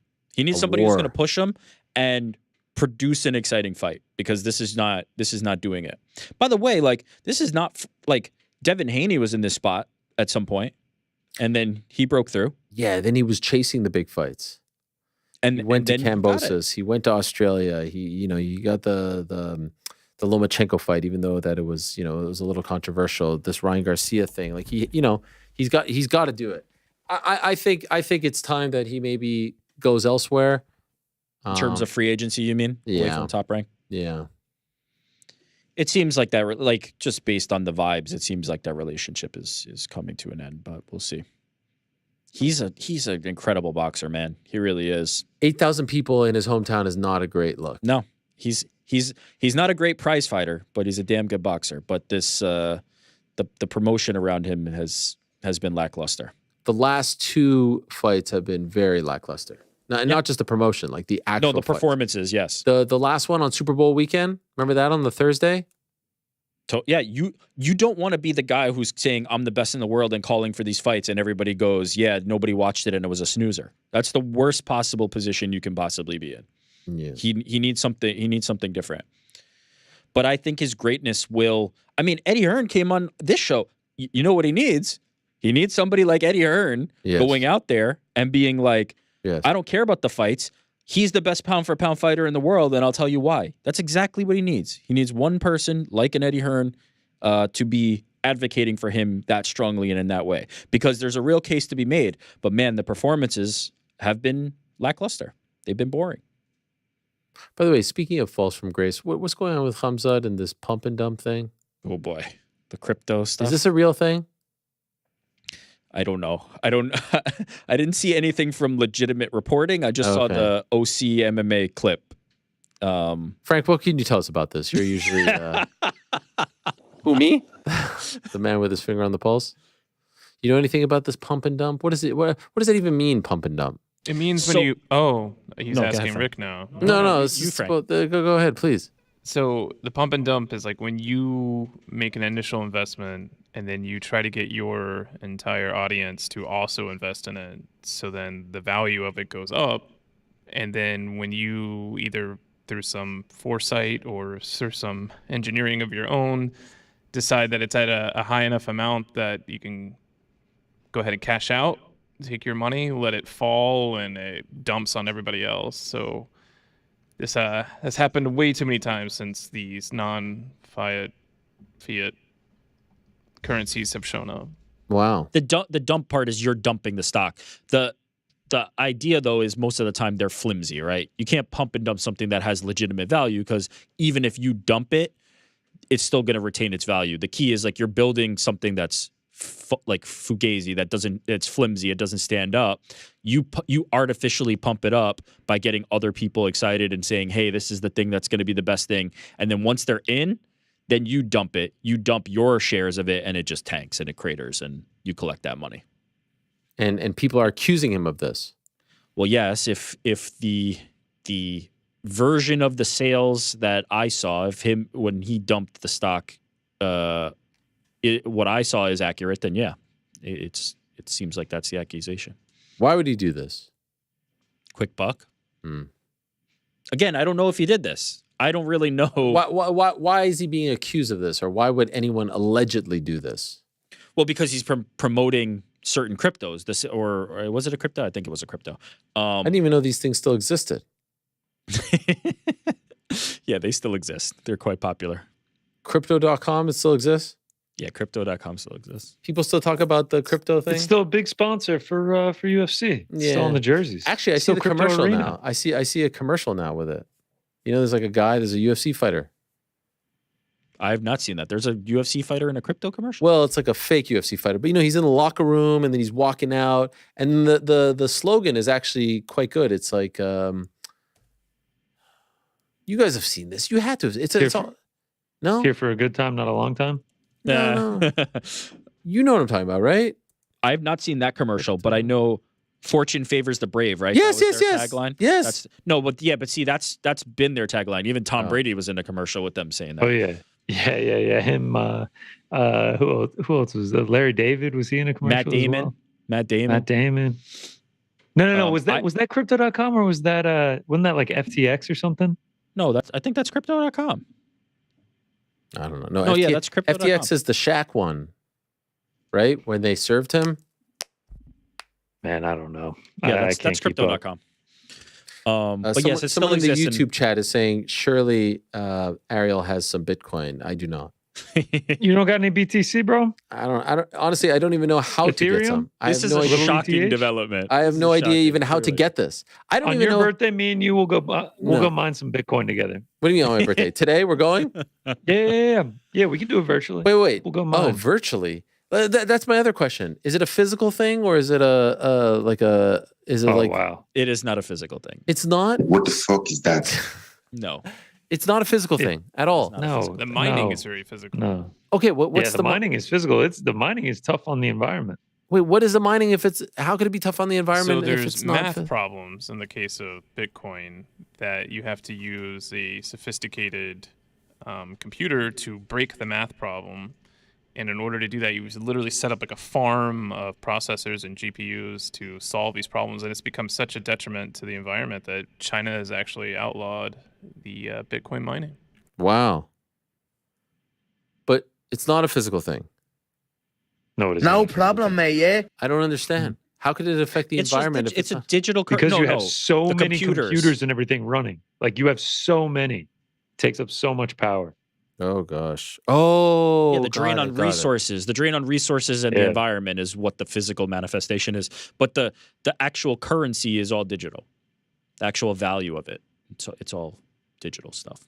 There's someone watching this right now that's like, these guys are idiots. No, there's someone who was like, I sent Ariel a Bitcoin, 15 years ago. And but he'd need a wallet for that. He doesn't have a wallet. I won't profess to be an expert. I am definitely not an expert. We leave that for Crypto Joe. A little ETH. A little, what else is there? Solana? Solana? I don't know what you're talking about. Salami? Is this the most eclectic version of the MMA hour? The Dogecoin? MMA hour? Let's kill some time. Yes. This is what happens. Another great thing that I saw this weekend. What about Alex Pereira? Alex Pereira doing all the side quests. Yeah. When you remember how I was saying like Shakur needs like PR rehab? Follow whatever Alex Pereira is doing. Oh my God. Yeah. Go over to where Pereira's at and get the PR from him. Look at Alex Pereira on the streets of New York. He's doing the whole like. You don't need the audio for this. I mean, just look at this. He's got Glover back there. Rickshaw. Yeah, he's got his sons back there. I think those are his sons. Well, what's going on? Where does he even get one of these? You just ask the guy, hey, we'll give you $300. Let us ride this around for 2 hours. Yeah, you could also see he said Shama, even without the sign. Without the sound, you can lip read that he said Shama. Yeah. Imagine like you're in a New York taxi and you're like, wait a second, is that Alex Pereira riding the thing? What the fuck is going on? That's a great point. You're just like in New York and you're like, I swear I saw Alex Pereira on a rickshaw. They're like, no, bro. Yes, I mean, look at how many people are around. It's ridiculous. But even that, like to the point I was making last week or the week before, like somebody on his team was like, yo, go give this guy a few bucks. We're going to take this rickshaw. We're going to create content. Boom. Viral moment. It's just brilliant. They're just killing it. There's also something about his demeanor never changes, but he's always doing like these like outlandish things. And so it always feels very fun and wholesome. Do you know what I mean? It's just like, let's drop him into this situation. And there he is. he's a perfect main character because he's not overdoing it. He's not overacting. He's just perfect, and he can roll with the punches in the scenario. There was another video from 4th of July where he's on the beach and there's all these kids surrounding him. It's just like every day there's another Alex Pereira video that pops up and you're like, what? This guy, he's everywhere. I mean, during fight week, he did something when he had the face paint on with the Blue Man Group. And like, oh, that's right. He held his own there as well. And like, it wasn't awkward. They had fun. It's just like, it feels like whatever situation he's put in, he performs well. You could say the same, by the way, about our next guest. He is kind enough to join us. We almost lost him, but he showed up. He always does. Maybe not exactly on the time where he's supposed to, but he always does. He's a man who had a very busy weekend in the UAE. He's Darren Till. Hello, Darren. How are we? Yes, you were taking a nap at 7:30. Yeah. Okay. Thank you for joining us. How was your weekend? Quite boring, to be honest. I've never really done much. Okay, let's start from the beginning. How did you end up on Social Knockouts 3? How did it? Because honestly, when the poster came out, everyone was like, "Is this real?" I even asked you. I didn't know if it was real or not. How did you end up on this card? I don't know, mate. I think a little bit of frustration maybe because I haven't fought for so long, and you know, I've stayed consistent in the gym for like 18 months. I haven't just jumped head first into boxing like I've really, put a lot of time and effort into it. And then obviously when the Chavez Jr. fight fell through, which was not my fault. Obviously Mike Tyson was ill and stuff like that. And obviously I was struggling getting a visa as well, which I already, I told you about. They just come knocking just like that quick. I just said, go ahead, yeah. It didn't matter about the opponent or whatever. And then flew out there on a Wednesday, took the fight on the Sunday, flew out Wednesday, made weight. I was like quite light anyway. It kept me weight low, and then just like seeing the guy, thought, okay, sound, he's just an amateur, whatever. Just be, it sounded, without sounding, it was just be an easy win, just rack a win up, whatever. And then, because I felt like, oh, get the ball rolling now, and all the fights will start coming. Everyone's like, oh, Till will be back. So Till's back in a bigger way. There's 2 fights in one night. Yes. 2 wins in one night. and by the way, could you? What went wrong with the Chavez fight? What's going on with the visa? Well, no, they were gonna get I think they were gonna help me. MVP, they were proper. They were very helpful, but I was just struggling a little bit on the visa because I haven't had one for a few years, and obviously the last time was MSG against Gaslam. I was struggling, because of past, would say indiscretions, stuff like that, and I just was struggling, mate. That's the only reason, and obviously I was extremely frustrated. So yeah, I don't know. I think I just took it on a whim. I told my coaches that we were fighting. I didn't ask permission. I was like, look, we're fighting. Just you got to do this. You just got to get in, get it done. Don't even think. And by the way, regarding Chavez, why didn't you stay on the July 20th card? Because he's still fighting, obviously, against Uriah Hall. Was that not discussed? I've just told you, mate. No, but visa. Yeah, I know, but I thought they were working on it to the point where it was going to get resolved. I don't know. Yeah, I don't know. Maybe it was just too hard work for the July 20th. Maybe for November. So I think whoever wins out to Chavez, Uriah, maybe I take them, or Paul Petty, Diaz, Masvidal, Tommy. There's a lot of fights there, isn't there? Earlier, let's have it right. Yeah. Okay, so then let's talk about the fight itself. You go out there, you fight this guy, and he says that you hit him behind the head. Did you hit him behind the head? 100% I did, but you watch the video, number one, I went to the body, went to the head. I think when we clashed heads as well. I think as soon as he clashed heads, I think in the second round, I think I hit him with a jab. And I just seen his whole face and demeanor. I think he's just like, oh, I need a way out now. And that was obviously his way out. And I was saying, mate, you're an MMA fighter, and you're a fighter, this shit happens. You're rolling around on the floor for 20 minutes, paramedics in there, and I'm just looking in disbelief. I'm like, is this really happening on my return? I just couldn't believe. I just think he just wanted a way out. He just felt me power in there. You knew I was finding me range. I was probably going to knock him out in that round. That's what I was thinking in my head. And then, so gets the win off that, and then hell ensued in it. Yeah, and so the footage went everywhere, went viral. We see you guys talking to each other. You have the gloves off. You're kind of chilling on the ropes. What is he saying to you, and what are you saying to him in that moment? I'm just chilling. I'm just watching him on the floor. I'm just like rolling around. I'm like, this guy is not a fight. He's just a coward. And then, he comes over to me. He's like, I wanted to fight. The ref didn't let me fight. I was like, mate, save it. Like, I don't want to hear it. Don't want to hear your excuses. Like, just jog on. Like, I'm here. I'm, see you later. And then he starts like shouting stuff and that. And I said, mate, look, I think you're a coward. And then, like, I think he thought that, like, people were going to hold him back. So he's, like, ran at me. And as he's ran at me, I just, like, went back to the striking days, lifted my leg up, give him a little kick, and then I just hit him with a left hand. And I probably shouldn't have done that because, one thing within the UAE, it's a big thing on respect and stuff like that. He could have got a lot of trouble. And then that's it. Like, I think, and then I just went after him then. I think in his head he thinks it's all bravado, but, there's some guys out there, like, your Masvidals and your Diaz's and your, and like me, it's like, sometimes it's not fake. I never grew up on the streets of like where it's fake. I grew up on real streets, mate. I'm a street fighter as well. So that's when I went off my head a little bit. I just tried to get at him. He threw a single leg on me, and like, then people were pulling me down like I was on the ground, and I switched it over, and like I was giving him a few punches at the back of the head. And I thought, no, this is a bit mad, but I just couldn't help myself because then people just kept jumping in who was with him and just like saying stuff to me. So like I just can't help myself. But then my team, like, they were dragging off to like, Till, look, you need to calm down, or this is gonna end worse than what is. Like, you're in the right here. You've won the fight. He's come up to you, provoked you. Like, come on, chill. And then one of my friends who was outside the ring was like, grab him. He's like, Till, please, if you carry on, it's gonna be you who's in the wrong. So just try and calm down. Then the promoter, Tam Khan, he was like shouting at the guys like you're a disgrace. Then even like a lot of the Dubai police there who we're going to be working with soon on my new promotion, Guerrilla Promotions, were there.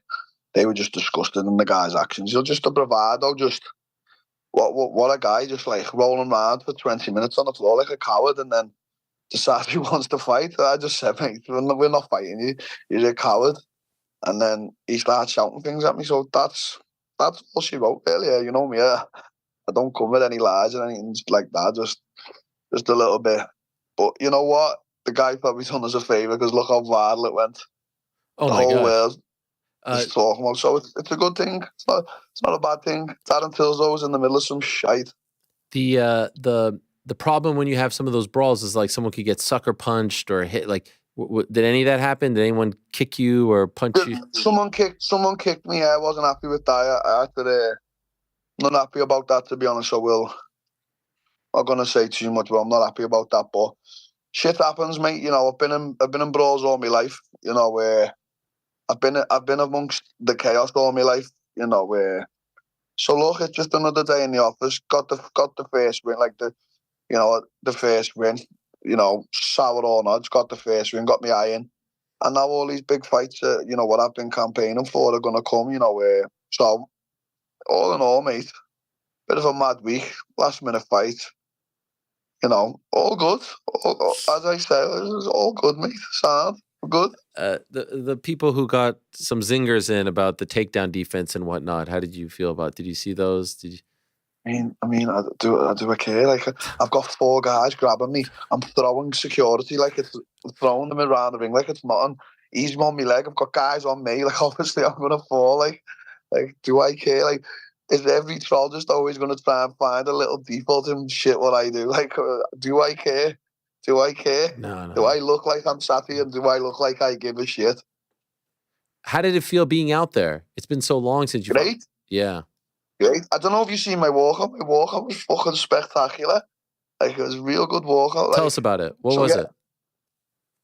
I chose Phil Collins in the air tonight because that's what I used to come out to before Sweet Caroline, and they put another music on before that, but it was sick. It was an intro to Phil Collins. It was so good. And I made it last 4 minutes because I knew if he was in the ring as adrenaline, and I knew he was scared anyway, so I knew his adrenaline wear off and then he'd start getting scared of me then. And it all worked to plan yet. So I just was back in the gym this morning. I got 2 sessions in. I'm going to just do one a day for now. And I just hope I get a good fight. Come, very soon. I'm ready to go early. I want to get in a good camp.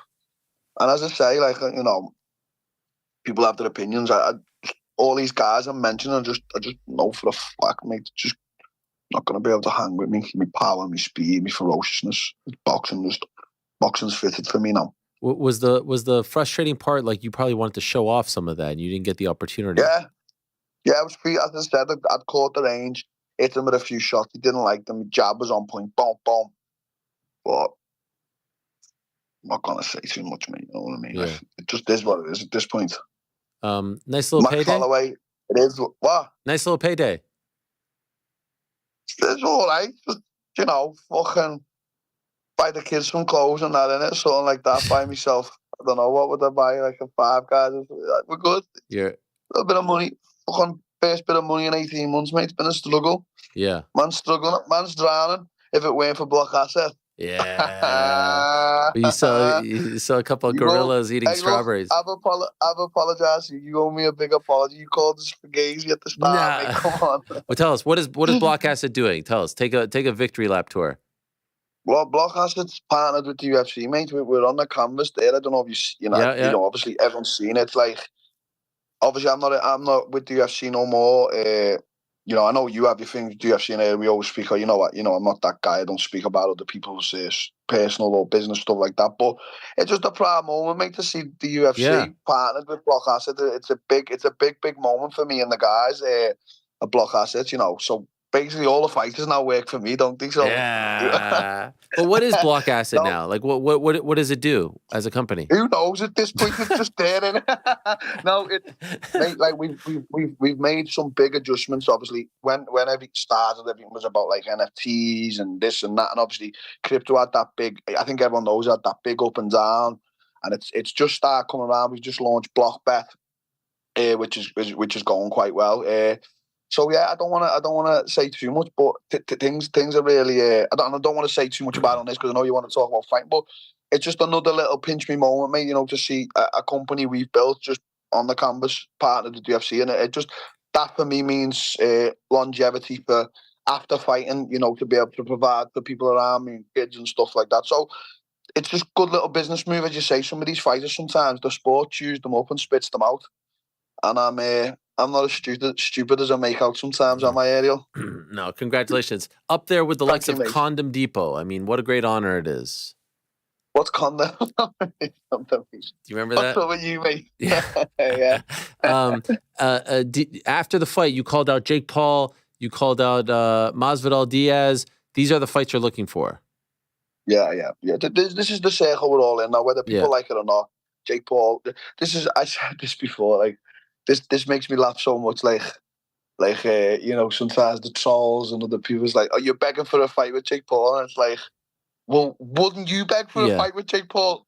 Like, he's the guy. He is that guy. Like, whether you like it or not, I will say one thing. I know I would beat Jake Paul. I'm knocking flat out, but the guy trains hard. He's put a lot of commitments, put a lot of effort. He's actually changed a few guys' lives around him, like Amanda Serrano and stuff like that.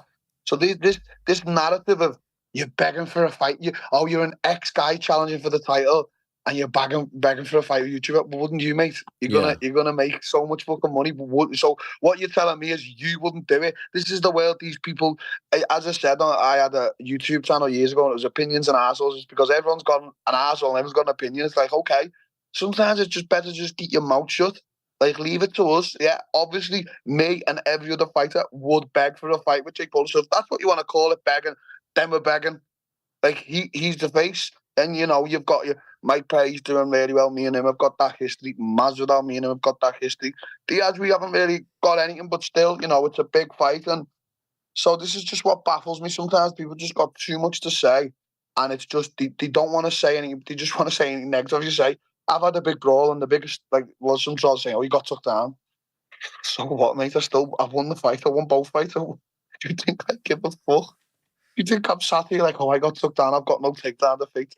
At one point, mate, I couldn't get took down in the UFC. And then my knees blew, and now everyone can take me down. My kids take me down. Did you watch Masvidal Diaz? I did. What'd you think? I don't want to say. Wasn't impressed, mate. Really? Just like fluffy hands, just not a lot of power. Both looked like they wasn't in no fit physical shape. But as I say, Masvidal, I fought him. He beat me first round. Diaz, I don't ever like to diss Diaz too much. I've always been a fan since a kid. I think he's a G of the sport. He's one of your real ones.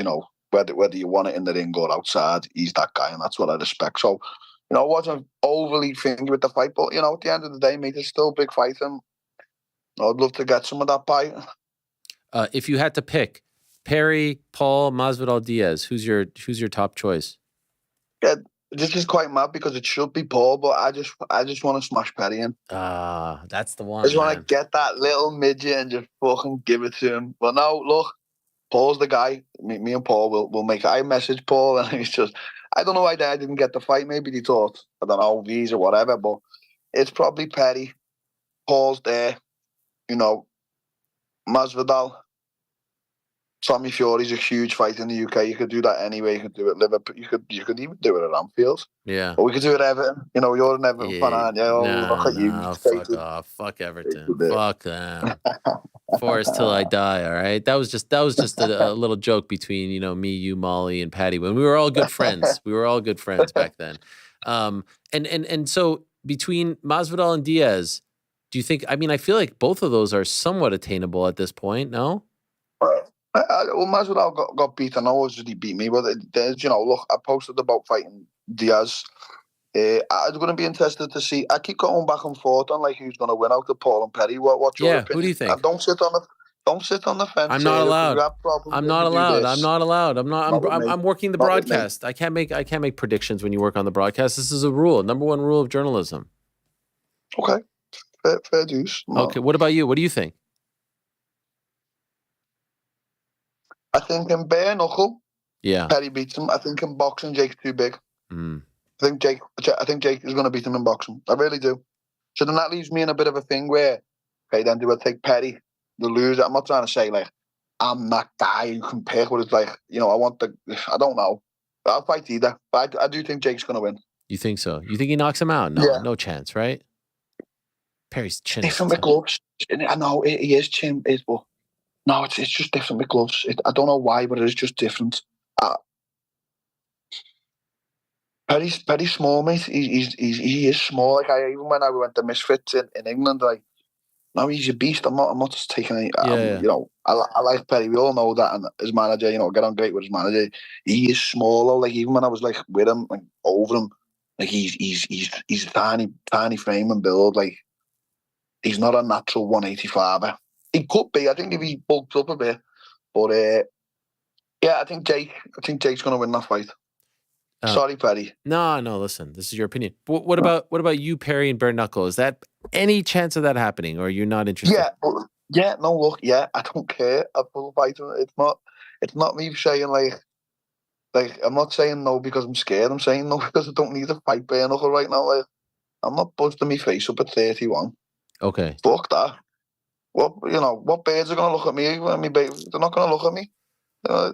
What birds look at Perry when he's out? None. Yeah, but he's spoken for. Okay. Only kidding. So wait. So you're saying no? You want it to be in boxing once and for all? No. We can do one in boxing. We can do one in bare knuckle. Okay. Are you no MMA, right? Of course. But right now you're on the boxing thing. Yeah. By the way, why'd you say they're all scared of you? Are any of them really turning down fights with you? You said it right in the ring. You said they're all scared. Trust me, they're scared. Are they turning down fights? I don't know. What are you trying for? Well, I know. I want to know who's scared. You love that little stick, don't you? You're the best at it. You said they're scared. So who's turning down? Because I feel like all of them would be into it. Oh, mate. Not sure. All right. By the way, you have to admit, there was great irony in Darren Till fighting on a card called Social Knockouts because you've been so outspoken about the influencer boxing. You on there with the little guy, I don't know his name, Abdul something. I mean, that was... Was there any part of you saying, what? How did I end up here? Look, mate, look at me. You know when you're at the bottom, Ariel? Do you know when you're at the bottom? Do you know what's great about being at the bottom? Do you want me to tell you? Tell me. You can't get no lower. It's only up from here. Yes. Look, I'm a guy. I felt the top and I felt the bottom. And guess what? Both are fucking phenomenal. They're phenomenal. It's great. How is the bottom phenomenal? The bottom's great because you can't get no lower. So you're just like, wow, I'm at the bottom. It's fucking great here. Guess what? Can't get no lower. No one can hurt me. I'm just truthful, mate. It's just like I've learned to adjust with everything as I have always in my life. Like, you know, a lot of people forget like this shit I've done. I haven't done it the normal route. You know, Brazil. You know, this that like.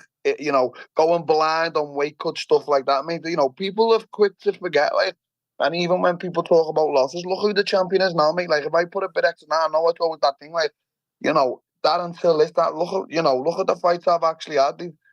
So I've always come to entertain. But as I say, I'm not trying to say Social Knockout was a bad event. It was, the promoter is fucking phenomenal. That the event was actually so well put together, like the stage and the way they done it. But yeah, you know, some circus fights on there. But you know, as you say, we're in that space now, aren't we? Beggars can't be choosers. Look, I'm at the bottom, Ariel. What more do you want, mate? Did you feel like that was it? Like you can't get lower than that? No, I'm just like, I'm not. What? You see, you know what the difference is with me here and all these other fighters and all these other people? Tell me. They like to give off the bravado and like to give off this and that. I'm not bothered about whether I say I've been at the top or the bottom. Like, yeah, if I had a tough time, you're at the bottom. You can't go no lower. It's only up from here. Yeah. Because you know what I mean? It's just like a lot of weirdos and fake people in this sport, and it's just like that's what I say to you about why I'm proud of having Block Acid part of the UFC, because the sport just chews you up and spits you out, and everyone's your friend until they're not. And you know, it's crazy because my phone wasn't ringing that much before I took this fight. Then all of a sudden, Wednesday, I had a newfound 150 friends again. And I was like, wow, weird. Wow. Do you understand what I'm saying? Yeah, Ariel? of course. I've got enough good, like the people around me you need to understand the people around me aren't managers, and the people around me are my actual friends who like will slap me across the face if I get an out of line, and I will do to them. So it's like, I understand what this sport. I'm not thinking all these people who invite you to dinner are your friends. I just think in my head, dickhead. You're using me, I'll use you. Like I'm not clueless with it. And this is where I think a lot of people go wrong with. This is where fighters, if you know, Dana doesn't answer the phone, he does this. Oh, Dana was never my friend. Of course he met your friend. He's a fucking businessman. Now look, I've got a great relationship with him and Hunter, like a real one. But because I know where I am with them and they know where they are with me. Like Dana White has got his own friends. He doesn't need you fighters as friends. It's business. And this is where everyone goes wrong. It's like they get upset. But Dana didn't answer me call. So what? People want validation. They want to be loved. They want to be told that, you know, that this people want to be famous and they want everyone to say this and that. And I just don't give a fuck whether I'm famous or I'm not. I think that's why all the fans still talking. Like, it's been out of sport 18 months here and people's, you know, my name's still just out there, and it's just because I think there's people know. And a lot of people don't like me, Errol, and I know that, but a lot of people do, and it's like, they just know with me, on Instagram, on Twitter, or on this interview with you, I'm going to be the same as I am in the street, and I'm not going to change for no one. And yeah, people say, well, T, you should be doing this, you should be doing that, you can make a lot of money. I'm just like, oh, yeah, you know what, I actually know that, but it's not a point, I just can't really be asked. So what? But I just want to fight now, show how good I am. Like, really, I want to show how good I actually am in boxing, like, really. Because I haven't jumped in at first. I've got my coaches back home, here, you know, trained some of the best fighters in the world. And I'm in that gym and, you know, they're super fucking proud and impressed with me. So I've been sparring all top pros, spars going great. So that's all I want to do. And if I make a lot of money, I make a lot of money. And guess what, El? You know, if I don't, it's not that big a deal. I was just going to say to you that I believe everything that you're saying to be 100% true, but I also feel, you know, it's true. Correct me if I'm wrong. I feel like there's a bit of a chip on your shoulder to prove people wrong, to prove people that you are the guy that you always said you were. That's always going to be on my shoulder. I'm always against it, no matter what. I'm always against it. You know, I'm always against it, no matter what. You know, and I'm always going to be against it, and I love it. That's why I took the fight short notice, because in Darren Till's stupid mind, it's like, oh, you're against it, you take the fight. Now, if it wasn't against it, I probably wouldn't have took the fight. Do you know what I mean? It's just how I live my life here. And, you know, it's probably sometimes probably not the right way to live it, but it's my life. And you know what, mate? I've learned a hell of a lot being in this sport. I've learned who's with you, who's not. And one thing I've learned is no one's going to come knocking at your door paying your rent. And I found that out. So why would you give a fuck about most people, what they've got to say? As long as, at the end of the day, as long as the kids are okay, does it all really matter? Like, let's just fight, and at the end of it, sound. You've done well, and if you didn't, you didn't. Yeah. Am I talking sense or am I talking shit? No, I get it. Like, especially from a father perspective, I understand that. We're in this era of just like everyone has got something to say. Like, look at that the weekend. That was unbelievable, wasn't it? Everyone loved it. What does everyone call it? Oh, Till got took down. is that what comes to your head first? Like, oh...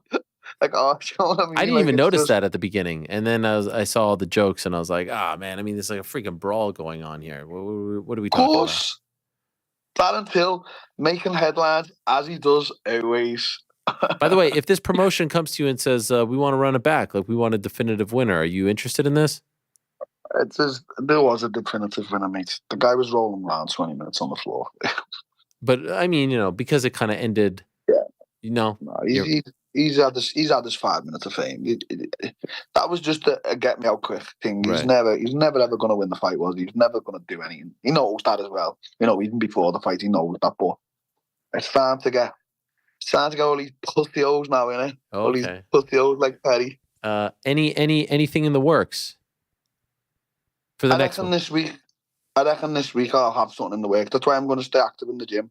I'm going to try and keep my weight down. Yeah. So, who are we thinking? I don't know, man. Like, who are you thinking? You tell me. Yeah, you've always been very good with that shit to me. Yeah, I mean, the Perry fight for me is number one. Yeah. The Paul fight just seems hard because, you know, from this fight he's going to go to Tyson. Is he going to go to Tyson? No. You don't believe it? But I don't know, like, it's tough. Ariel, can you just excuse me because I've ordered food and also just keep me waiting? Oh, yeah, go ahead. Excuse me, mate. Could you just leave the food at the door and the code is 64? You want to go get it? No, just leave it at the door. Thanks very much, mate. Appreciate that. What'd you get? The code is 64. Nice one, yeah. Have a good one. What? What'd you get? Don't be nosy. I'm keeping me waiting down. What is it, Deliveroo? I got it. Did you get some Deliveroo? Yeah, Deliveroo. I got a pasta. I got a pasta and a watermelon juice. It's heavy at this time of night. I know I shouldn't be doing it. Keeping the weight down. It's 9 o'clock over there. You're getting past that 9 o'clock? Mate, I've just made 90 kg. I've just lost 7 kg in 2 days. Like, come on. I'm just saying. Come on. I'm just saying that sticks. Okay. That sticks in the belly, you know? So I'm gonna have you know what? Just for that now, I'm gonna eat half of it, and I'm gonna prove to you that I'm gonna. Well, no, I can't throw the other half in the bin. I don't no, like eat your dinner. I'm not trying to guilt you. Yeah. Oh, because not you're in me head now. You deserve. You're in me head. You deserve. Get off me head. By the way, I really like the Masvidal story, and I feel like that one might be the easiest one to make. And I have to say, I know you said I actually was kind of impressed. I enjoyed the fight. I thought it was a fun fight. I thought he looked good. The cardio looked good. He did a lot of punches. Yeah, Nate's cardio's always phenomenal. He's a workhorse. But Masvidal, I thought he looked better than his last UFC fight. Could be right. Okay. And also, I don't think he lost 8-2. I know it's kind of like. No. He could have won. Yeah. I don't know.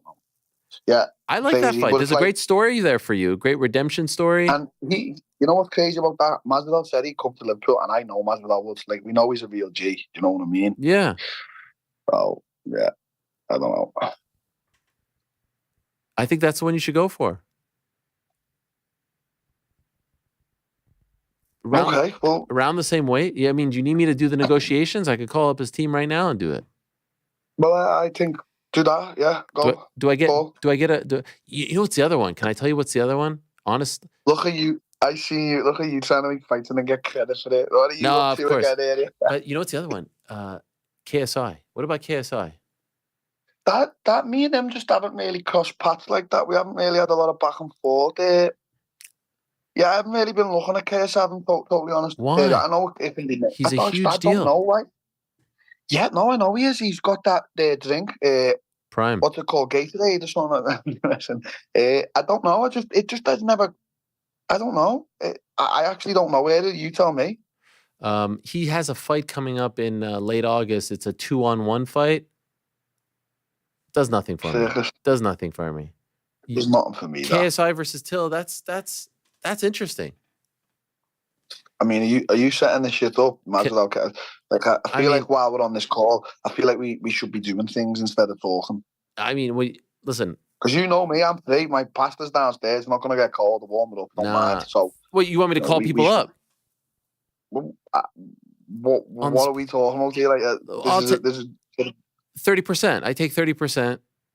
30%? Yeah.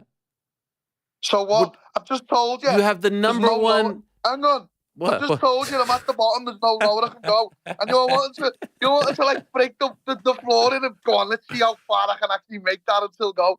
Is that what you're about? No, I'm kidding. But the thing is, here's a massive problem that we have. If I do work as your manager, we have one massive problem. Go on. The only way I interact with you is via Instagram DM because I'm afraid to give you my number. So, like, how could we have a relationship when I'm afraid to give my client my number? You know, it's a big problem. Do you know who else is terrified to beef with me online, which is quite crazy because he's the best at it. Chael Sonnen. Oh my gosh! Because he knows with the number with you. He said, who did he say it to? He said this one. He's like, oh no, I don't want to get into it, because nobody's done it. Yeah, you don't. By the way, that could be another one for you. Chael's coming out. It's there, like it's there. I feel like there's everything there for us guys. Like, you know, still a big name. It's just they're all them fights are there. They are, and as I say, it's about making money now. It's the prize fighting. Do you know what I mean? Yeah. So, you know, I don't know what Chael. But he's fighting Anderson Silva, and he's sorry, yeah. No, that happened already. Oh shit! Fucking hell! Well, who won? It ended up being It ended up being fake. It ended up being like a dance. They were going like this. It wasn't even a spar. It wasn't even like, people were saying, it was like, it wasn't great. See, this is what pisses me off. Just like fucking just have some fucking violence. Just fucking swat each other. This is why I do love Perry, because he just fucking swats everyone and blocks punches with his face. Like, what a dum-dum. Stop. He's not he's doing well. He's doing well for himself. Let's be honest. Look, Ariel, there's one thing I am not. I am not an envious or jealous person. I am extremely happy for everyone doing well around me, better than me, obviously. And I just think in my head, I'll get there. So, like, I'm extremely, genuinely happy that Perry, he's got a lot of money now and he's able to provide for his girl and his baby. Like, nothing better than that, mate. Yeah. Guy from nothing, you know. So, besides all the shit talk, mate, do I want to punch him clean in his mouth? Yeah. But I'm happy for him, mate. And that's just it. I think once you get to that level, you know, you're not jealous and envious. I think you're at a cool level in your life, I think. Yeah. But do you think the visa thing is going to be a big issue? Or do you think it'll be resolved? I hope not. I've got my team on it here. I hope not, mate. I hope I really can get on that next week card, because I feel like that's a fucking, you know. But, you know, we'll see. I'm actually, as soon as I put the phone down, I'm going to, like, get an update on that. And, you know, I hope so. I really do hope so, because I was enjoying, and MVP was, you know, being good to me. And that'd be like great that. for you to be on that November card. Yeah, man. It's a big card. Get a fight in between as well. Get a little fight in between, and then go all out with that, you know, whether it's Chavez, whether it's, you know, I don't know. But I would love to be on it. And you're obviously, you be doing your thing. So, yeah, I just think it's a massive, massive thing. It's a big deal, isn't it? Yeah, huge. Do you think Uriah Hall could beat Chavez? Who knows, mate? Like, anything's possible, right, Ariel? Yeah. It would have been fun for you to be on that card. That would have been a great co-main for this one on July 20th. Would have been great, wouldn't it? Would have been great, because I know Katie didn't want to do it. It would have been great. It really would have been really good. So, as you say, I don't know. Mm. All right. Well, I don't want your food to get cold. Where's it from? A good place? I've never been to Liverpool. Are you in Liverpool now? I'm in Liverpool, yeah. They love me there in Liverpool. I'm like, I could run for mayor. Really? Oh, yeah. They love you in Liverpool, yeah? Is that what you think? I know so. I don't think. Oh, I don't know. I mean, you can't really come to Liverpool without, like, my say so, you know. I'm sort of the man round here. You are the man? You run Liverpool? No, I don't. I'm just I'm a humble traveller. You're a traveller? I'm obviously, what do you mean? Like, no, not like that. Like, I'm just, okay. I'm just humbly living here. I'm in the gutter. Okay. So, are you okay? Is everything all right? Everything's fucking fantastic. I told you, Ariel. Okay. Well, look, all us in the gutter are looking up at you like, we'll get there. There's no lower we could go. I just want to make sure when you say you're in the gutter, like that you're not in some like tough situation where you're. No, mate, don't worry about that. Things are good like that. Don't worry about that. All right. We got plenty of that. Don't worry. All right. That's plenty of that. I just don't. I mean, you're in a white room here. Is everything okay? I just don't know. I don't know if my humble abode. I mean, I could show you around, but no, it's okay. There's a few things in here I don't want you to see. So you know. Welcome back. Well done. I'm glad you didn't get hurt too badly there with all that craziness. That was crazy. I mean, I've seen some of those things. People get nuts. They throw bottles. They do all kinds of crazy shit. It was beautiful. In the back, it didn't get crazy. By the way, it didn't spill over. No, his coach was a gentleman. He'd come to see me, and one of the sheiks come to see me. They were just like, they were a little bit disgusted in his actions, the way he carried on. So all good for once. Darren Till is in the wrong. It wasn't in the wrong. So yeah, everything's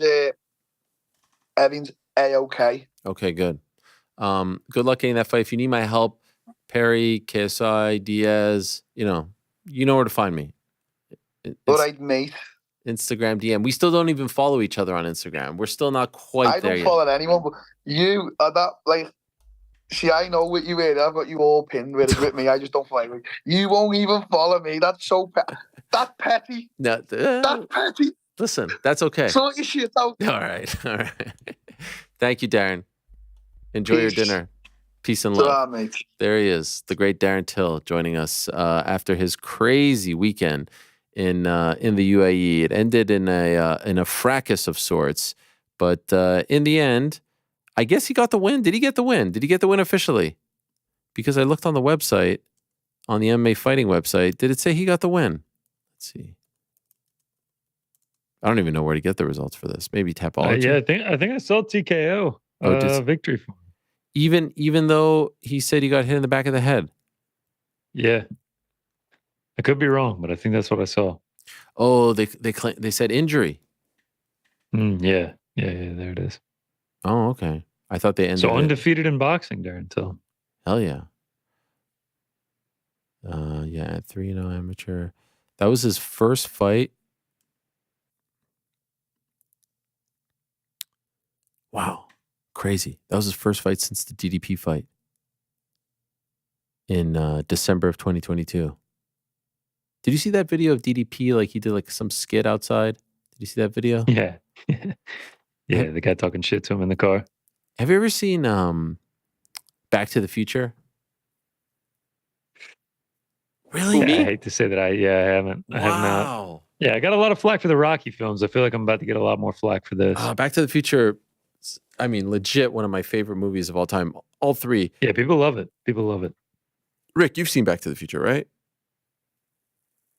Or Frank? Of course. Definitely. And the sequels. Does DDP remind you sort of like of like a 1980s villain? Biff? You're saying Biff? Sort of, pretty much. In that skit where he's in the car, I was like, wow, is DDP Biff? There's Biff vibes. You know, like where he What are we chowing on, brother? What are we chowing on, man? We got a full buffet back there. I love it. I had some trail mix in the gullet. There's Biff vibes. It wasn't the first thing that came to mind, but I see where you're going with it. There is something about it. Like he Biff's looks the guy that takes the sports almanac. Yeah. I feel like I've seen it on TV. I haven't sat down and watched the entire thing. In the sequel, yeah. It's it's in the sequel. So maybe I've seen Back to the Future too. You got to Or watch is that the just OG. Back to the Future? And that is Back to the 2. Future too, but all of them are great, and Biff is a character in all of them. When I was younger, I didn't missed like the mark on not making it Back to number 2, the future, and that's what they called the second one. Looks like they just called it Part 2. I feel like they missed a good opportunity there. Well, with 2 2s, yeah, I get that. I get Back that. to number 2. You know what's crazy about Back to the Future 2? They when I saw it in theaters, and I don't even remember what year it came out, maybe early 90s, late 80s. I've never seen this before, and I will be honest, I'm not the most Who, me? Yeah, I'm not the most consistent moviegoer. They had a trailer for the third one. What do you call the third one? Not the trilogy, right? Do you call that a trilogy? Back to the Future Part 3. You call it a trilogy in movies also? Yeah. Oh yeah, for sure. Do you think trilogy is like? I thought it was sports just for specific. fights. Like, yeah, no. They had a trailer. The second one ended. Watching it in the theater, and they had a trailer for the third. Yeah, after the second one. At the same time. That was crazy. That's high level. And then that was that's high like, level they're shit. like, we got to cash this cow now. Yeah. Is that a common thing? I mean, No. sometimes like The Matrix, the 2 sequels are filmed at the same time. I think they're doing that with Dune as well. It's like sometimes you just stack them up because it's like the actors are only getting older. In fact, with Back to the Future, I can't remember who played the dad in the first one. I know Crispin Glover. he refused, or they couldn't negotiate Rick. a price point for the second one, so they used someone and his likeness, and it became a huge lawsuit. But I think that was like their thing, is like people get more famous as time goes by. You can't necessarily count on them to be in the sequels, so why not just film them at the same time? 2-for-1 deal, they say. Yeah, but it was a completely different setting. The third one is in the Wild West. Did we really need the third one? You know, when I was a kid, I didn't like the third one. I didn't quite understand it. Now, as I've gotten older, they're all great. Just now, I kind of shook my head. No. you know what? The third one, it holds up. That's so funny because like as a kid I liked it and now I hate it. Oh, really? Was it the flying train that really got you, Ariel? Wow, spoiler. Yeah, no, I don't know. I just Wait, what was that? well, Spoiler what was that on a- rendition that you were just doing? that was the 55-year-old song. movie. And they were like in the old Wild West, and I didn't like those types of movies as a kid. And so then when I saw there was something fun about them going to the future, the past, the future, the past for the first two. Earth Angel, and then Johnny Be Good. It was great. The Western didn't really do it for me. And then I watched it maybe like 2 years ago, and I was like, you know what? This was great. But what was interesting about it was second one ends, then I'm blown away that they have, I'm like, what is this? What is this third? And then it ended with, because, you know, between the first and the second, it said to be continued. Between the second and the third, it said, anyone remember? What did it say? Anyone remember? Wow. No idea. To be concluded. Oh, that's nice. I mean, this is good stuff. And This is good stuff. And then as a 7, 8, 9-year-old, I had no idea Mind blown. what concluded meant. So I remember leaving the theater, asking my dad, what does concluded mean? Being very confused. What's this new footage we just saw? Why are they 100 years prior? What does concluded mean? Wow, 100 years. Yeah, it's like 1887 or something that they go back to. Anyway, No need for me to watch now. I was I mean, Just watch the it's first in the one. freaking trailer. You're good. One and kind done. of The second. The second Second's is great. Second's great. He only needs to watch the first one. Let's not stack All up this too much. He's got other from movies to DDP watch. giving you Biff vibes. Yes, all this. But now the question is, Biff vibes from number 1, number 2, or I don't even remember him being in 3. 1 and 2. No, he's definitely in 3. He's like bad guy. He goes into Manure was in the second. Actually, I think it actually Manure's in the first one. I think it actually. I was just gonna say. I think it actually happens in all 3, Frank. See, this is I think it happens in all 3. Well, basically, what you've witnessed here over the past hour and a half is me trying to kill as much time to. No problem, mate. Yeah. Of course, it happens on this weekend when there's we don't have nothing much to talk about. It's my fucking birthday. Like the last thing I want to do is kill time for the generally very, very reliable Michael Venom page. But the texts aren't going through. When I asked them to come on the show on Friday, it was like yes right away, and then yesterday no problem, and something must have happened because the texts aren't even going through. So maybe we'll get them on. No Wednesday. problem, mate. Yeah. Yeah, it's a bit of a problem. Yeah. Well, let's see. Wait, something just transpired here. I'm coming. Yeah, no one's coming. Actually, no one's coming today. Oh wow, here's an update on Back to the Future from my friend Abby.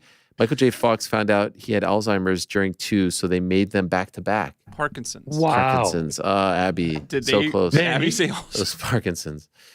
He got that diagnosis that in like the 80s. It's like very, very. I thought it was early. when he was doing Spin City. Now that they said Alzheimer's, I'm calling this whole thing questionable. Yeah. Abby, I'm struggling so much here, Abby, that I went straight to you, and now I've just. What the fuck is that? That's right. Oh gosh. Well, apparently MVP is on a flight. I do have some very good news though. Wednesday in studio, we will be joined by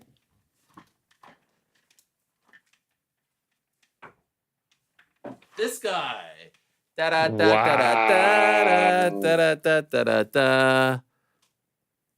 to fly in for this one. Yeah, TC. wow. This is breaking news to me. For the pick itself, you just got to fly in. Yeah, wow. This is heartbreaking. Do you think we could put GC on the TV and Dustin stands next to it? And like Henan Barao, Dillashaw vibes? Yeah. There you go. Yes, so that's on Wednesday. So that's good news. Big. And I'm tired of killing time for the last 2 hours or so. So yes, go ahead, please. We talked earlier. We were like, we're not going to speak this into existence because it'll jinx it. Then you gave me a bunch of crap. Nowhere on there did I say you should then announce it on the show. Like now, my superstition. Especially after MVP until come on, man. I need to give the people something after this debacle. Right. After this debacle, I need to give the people something. Oh wait, Abby's still. He's still. Yeah, no. Have you guys seen the Still documentary? No. Oh, and I'm starting to question if it's No, it's a great Michael J. Fox documentary called Still. It's on, I think, Apple TV, Apple Plus, whatever. Do you remember the Curb Your Enthusiasm episode where Larry David hands? There's Rick with his ring. Rick, is everything good at home? Someone got a ring notification. What do we got? A little deer in the yard or something? Package getting delivered? Is that you, Rick? Oh, he's muting himself. Oh wow. What's that? Wow. What's going on? That wasn't me. I don't think. It's a meltdown. That's 100. Me? You know what? All those people who said, "I can't believe you're working today," I should have listened to them. I should. Yeah. This is a sign. Right, happy birthday, man. We'll see you on Wednesday.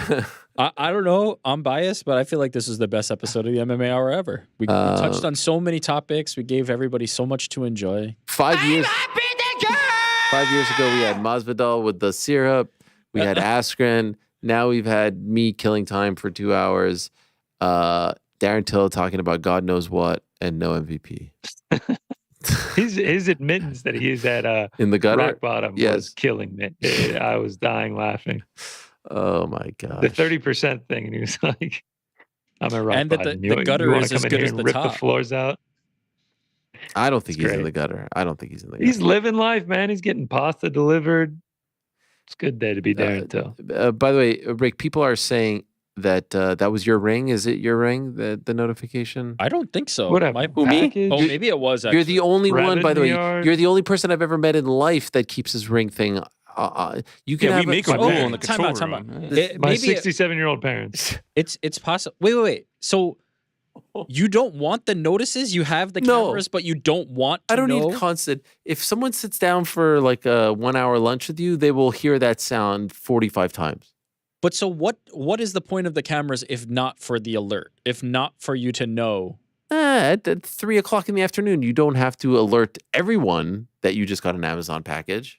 It's like, are you one of the people that keeps your ringer on? My ringer's on. Notifications for Slack are on. Slack. Don't you have notifications for everything on? Aren't you getting like 1,000 loud? No notifications vibration. a day? No vibration. Not unless I'm on air, except for this one moment that just occurred. But if I'm not on air, volume all the way up. Insanity. I've been living on Do Not Disturb lately. Just been living on the whole my point ring of sounds like.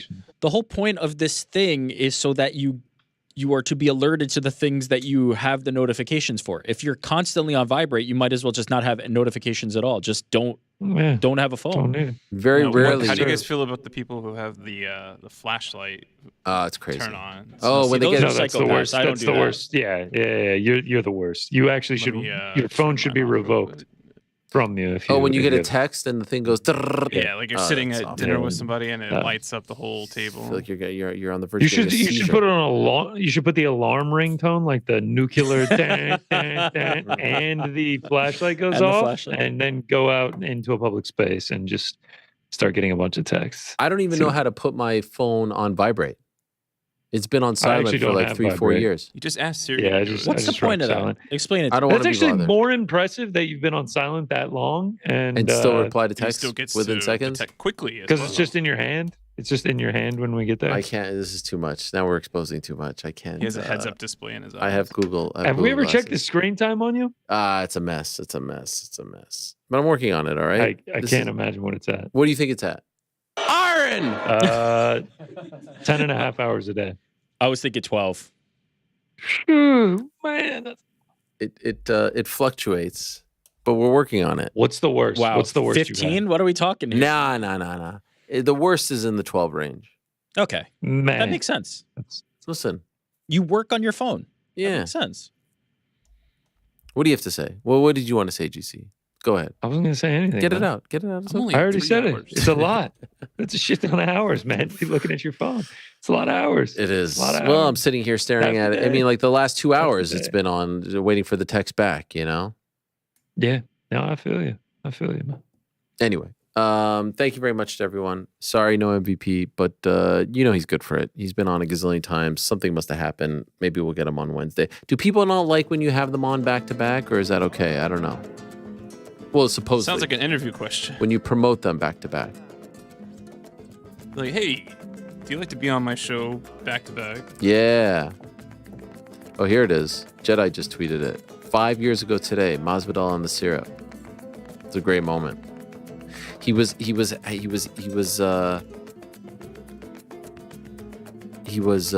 pancakes, and he had like these syrup packets, and he was pouring it right in front of the camera. It was very tempting. I was really hungry in that moment. Anyway, I'm excited to go out for dinner tonight and celebrate my birthday. Not with any of you. Yeah, we were going to take you out to dinner. No, I can't be bothered. No, listen. Thank you. It's very kind of you. It's really, really kind. Won't even snap a photo of your food for us? No, I'm not a big photo taker. While I'm eating, that is. Was there anything else that we would need to talk about today, or did we cover everything? Do you guys think we got everything? I mean, I feel like we got everything. Yeah, I feel like talked about every subject. DDP Biff vibes. We went through each Back to the Future. This is the gutter right here. We have reached the gutter. We have finally reached the gutter. Thank you very much to the guests who did show up: Johnny Fisher, Tracy Cortez, and Darren Till. Thank you to all of you. Thank you to my mom for giving birth to me and for staying in bed for 6 months. Thank you to my dad as well. Thanks to them. Thanks to everyone. Back on Wednesday, same time, place. Till they say peace. I'm out of here.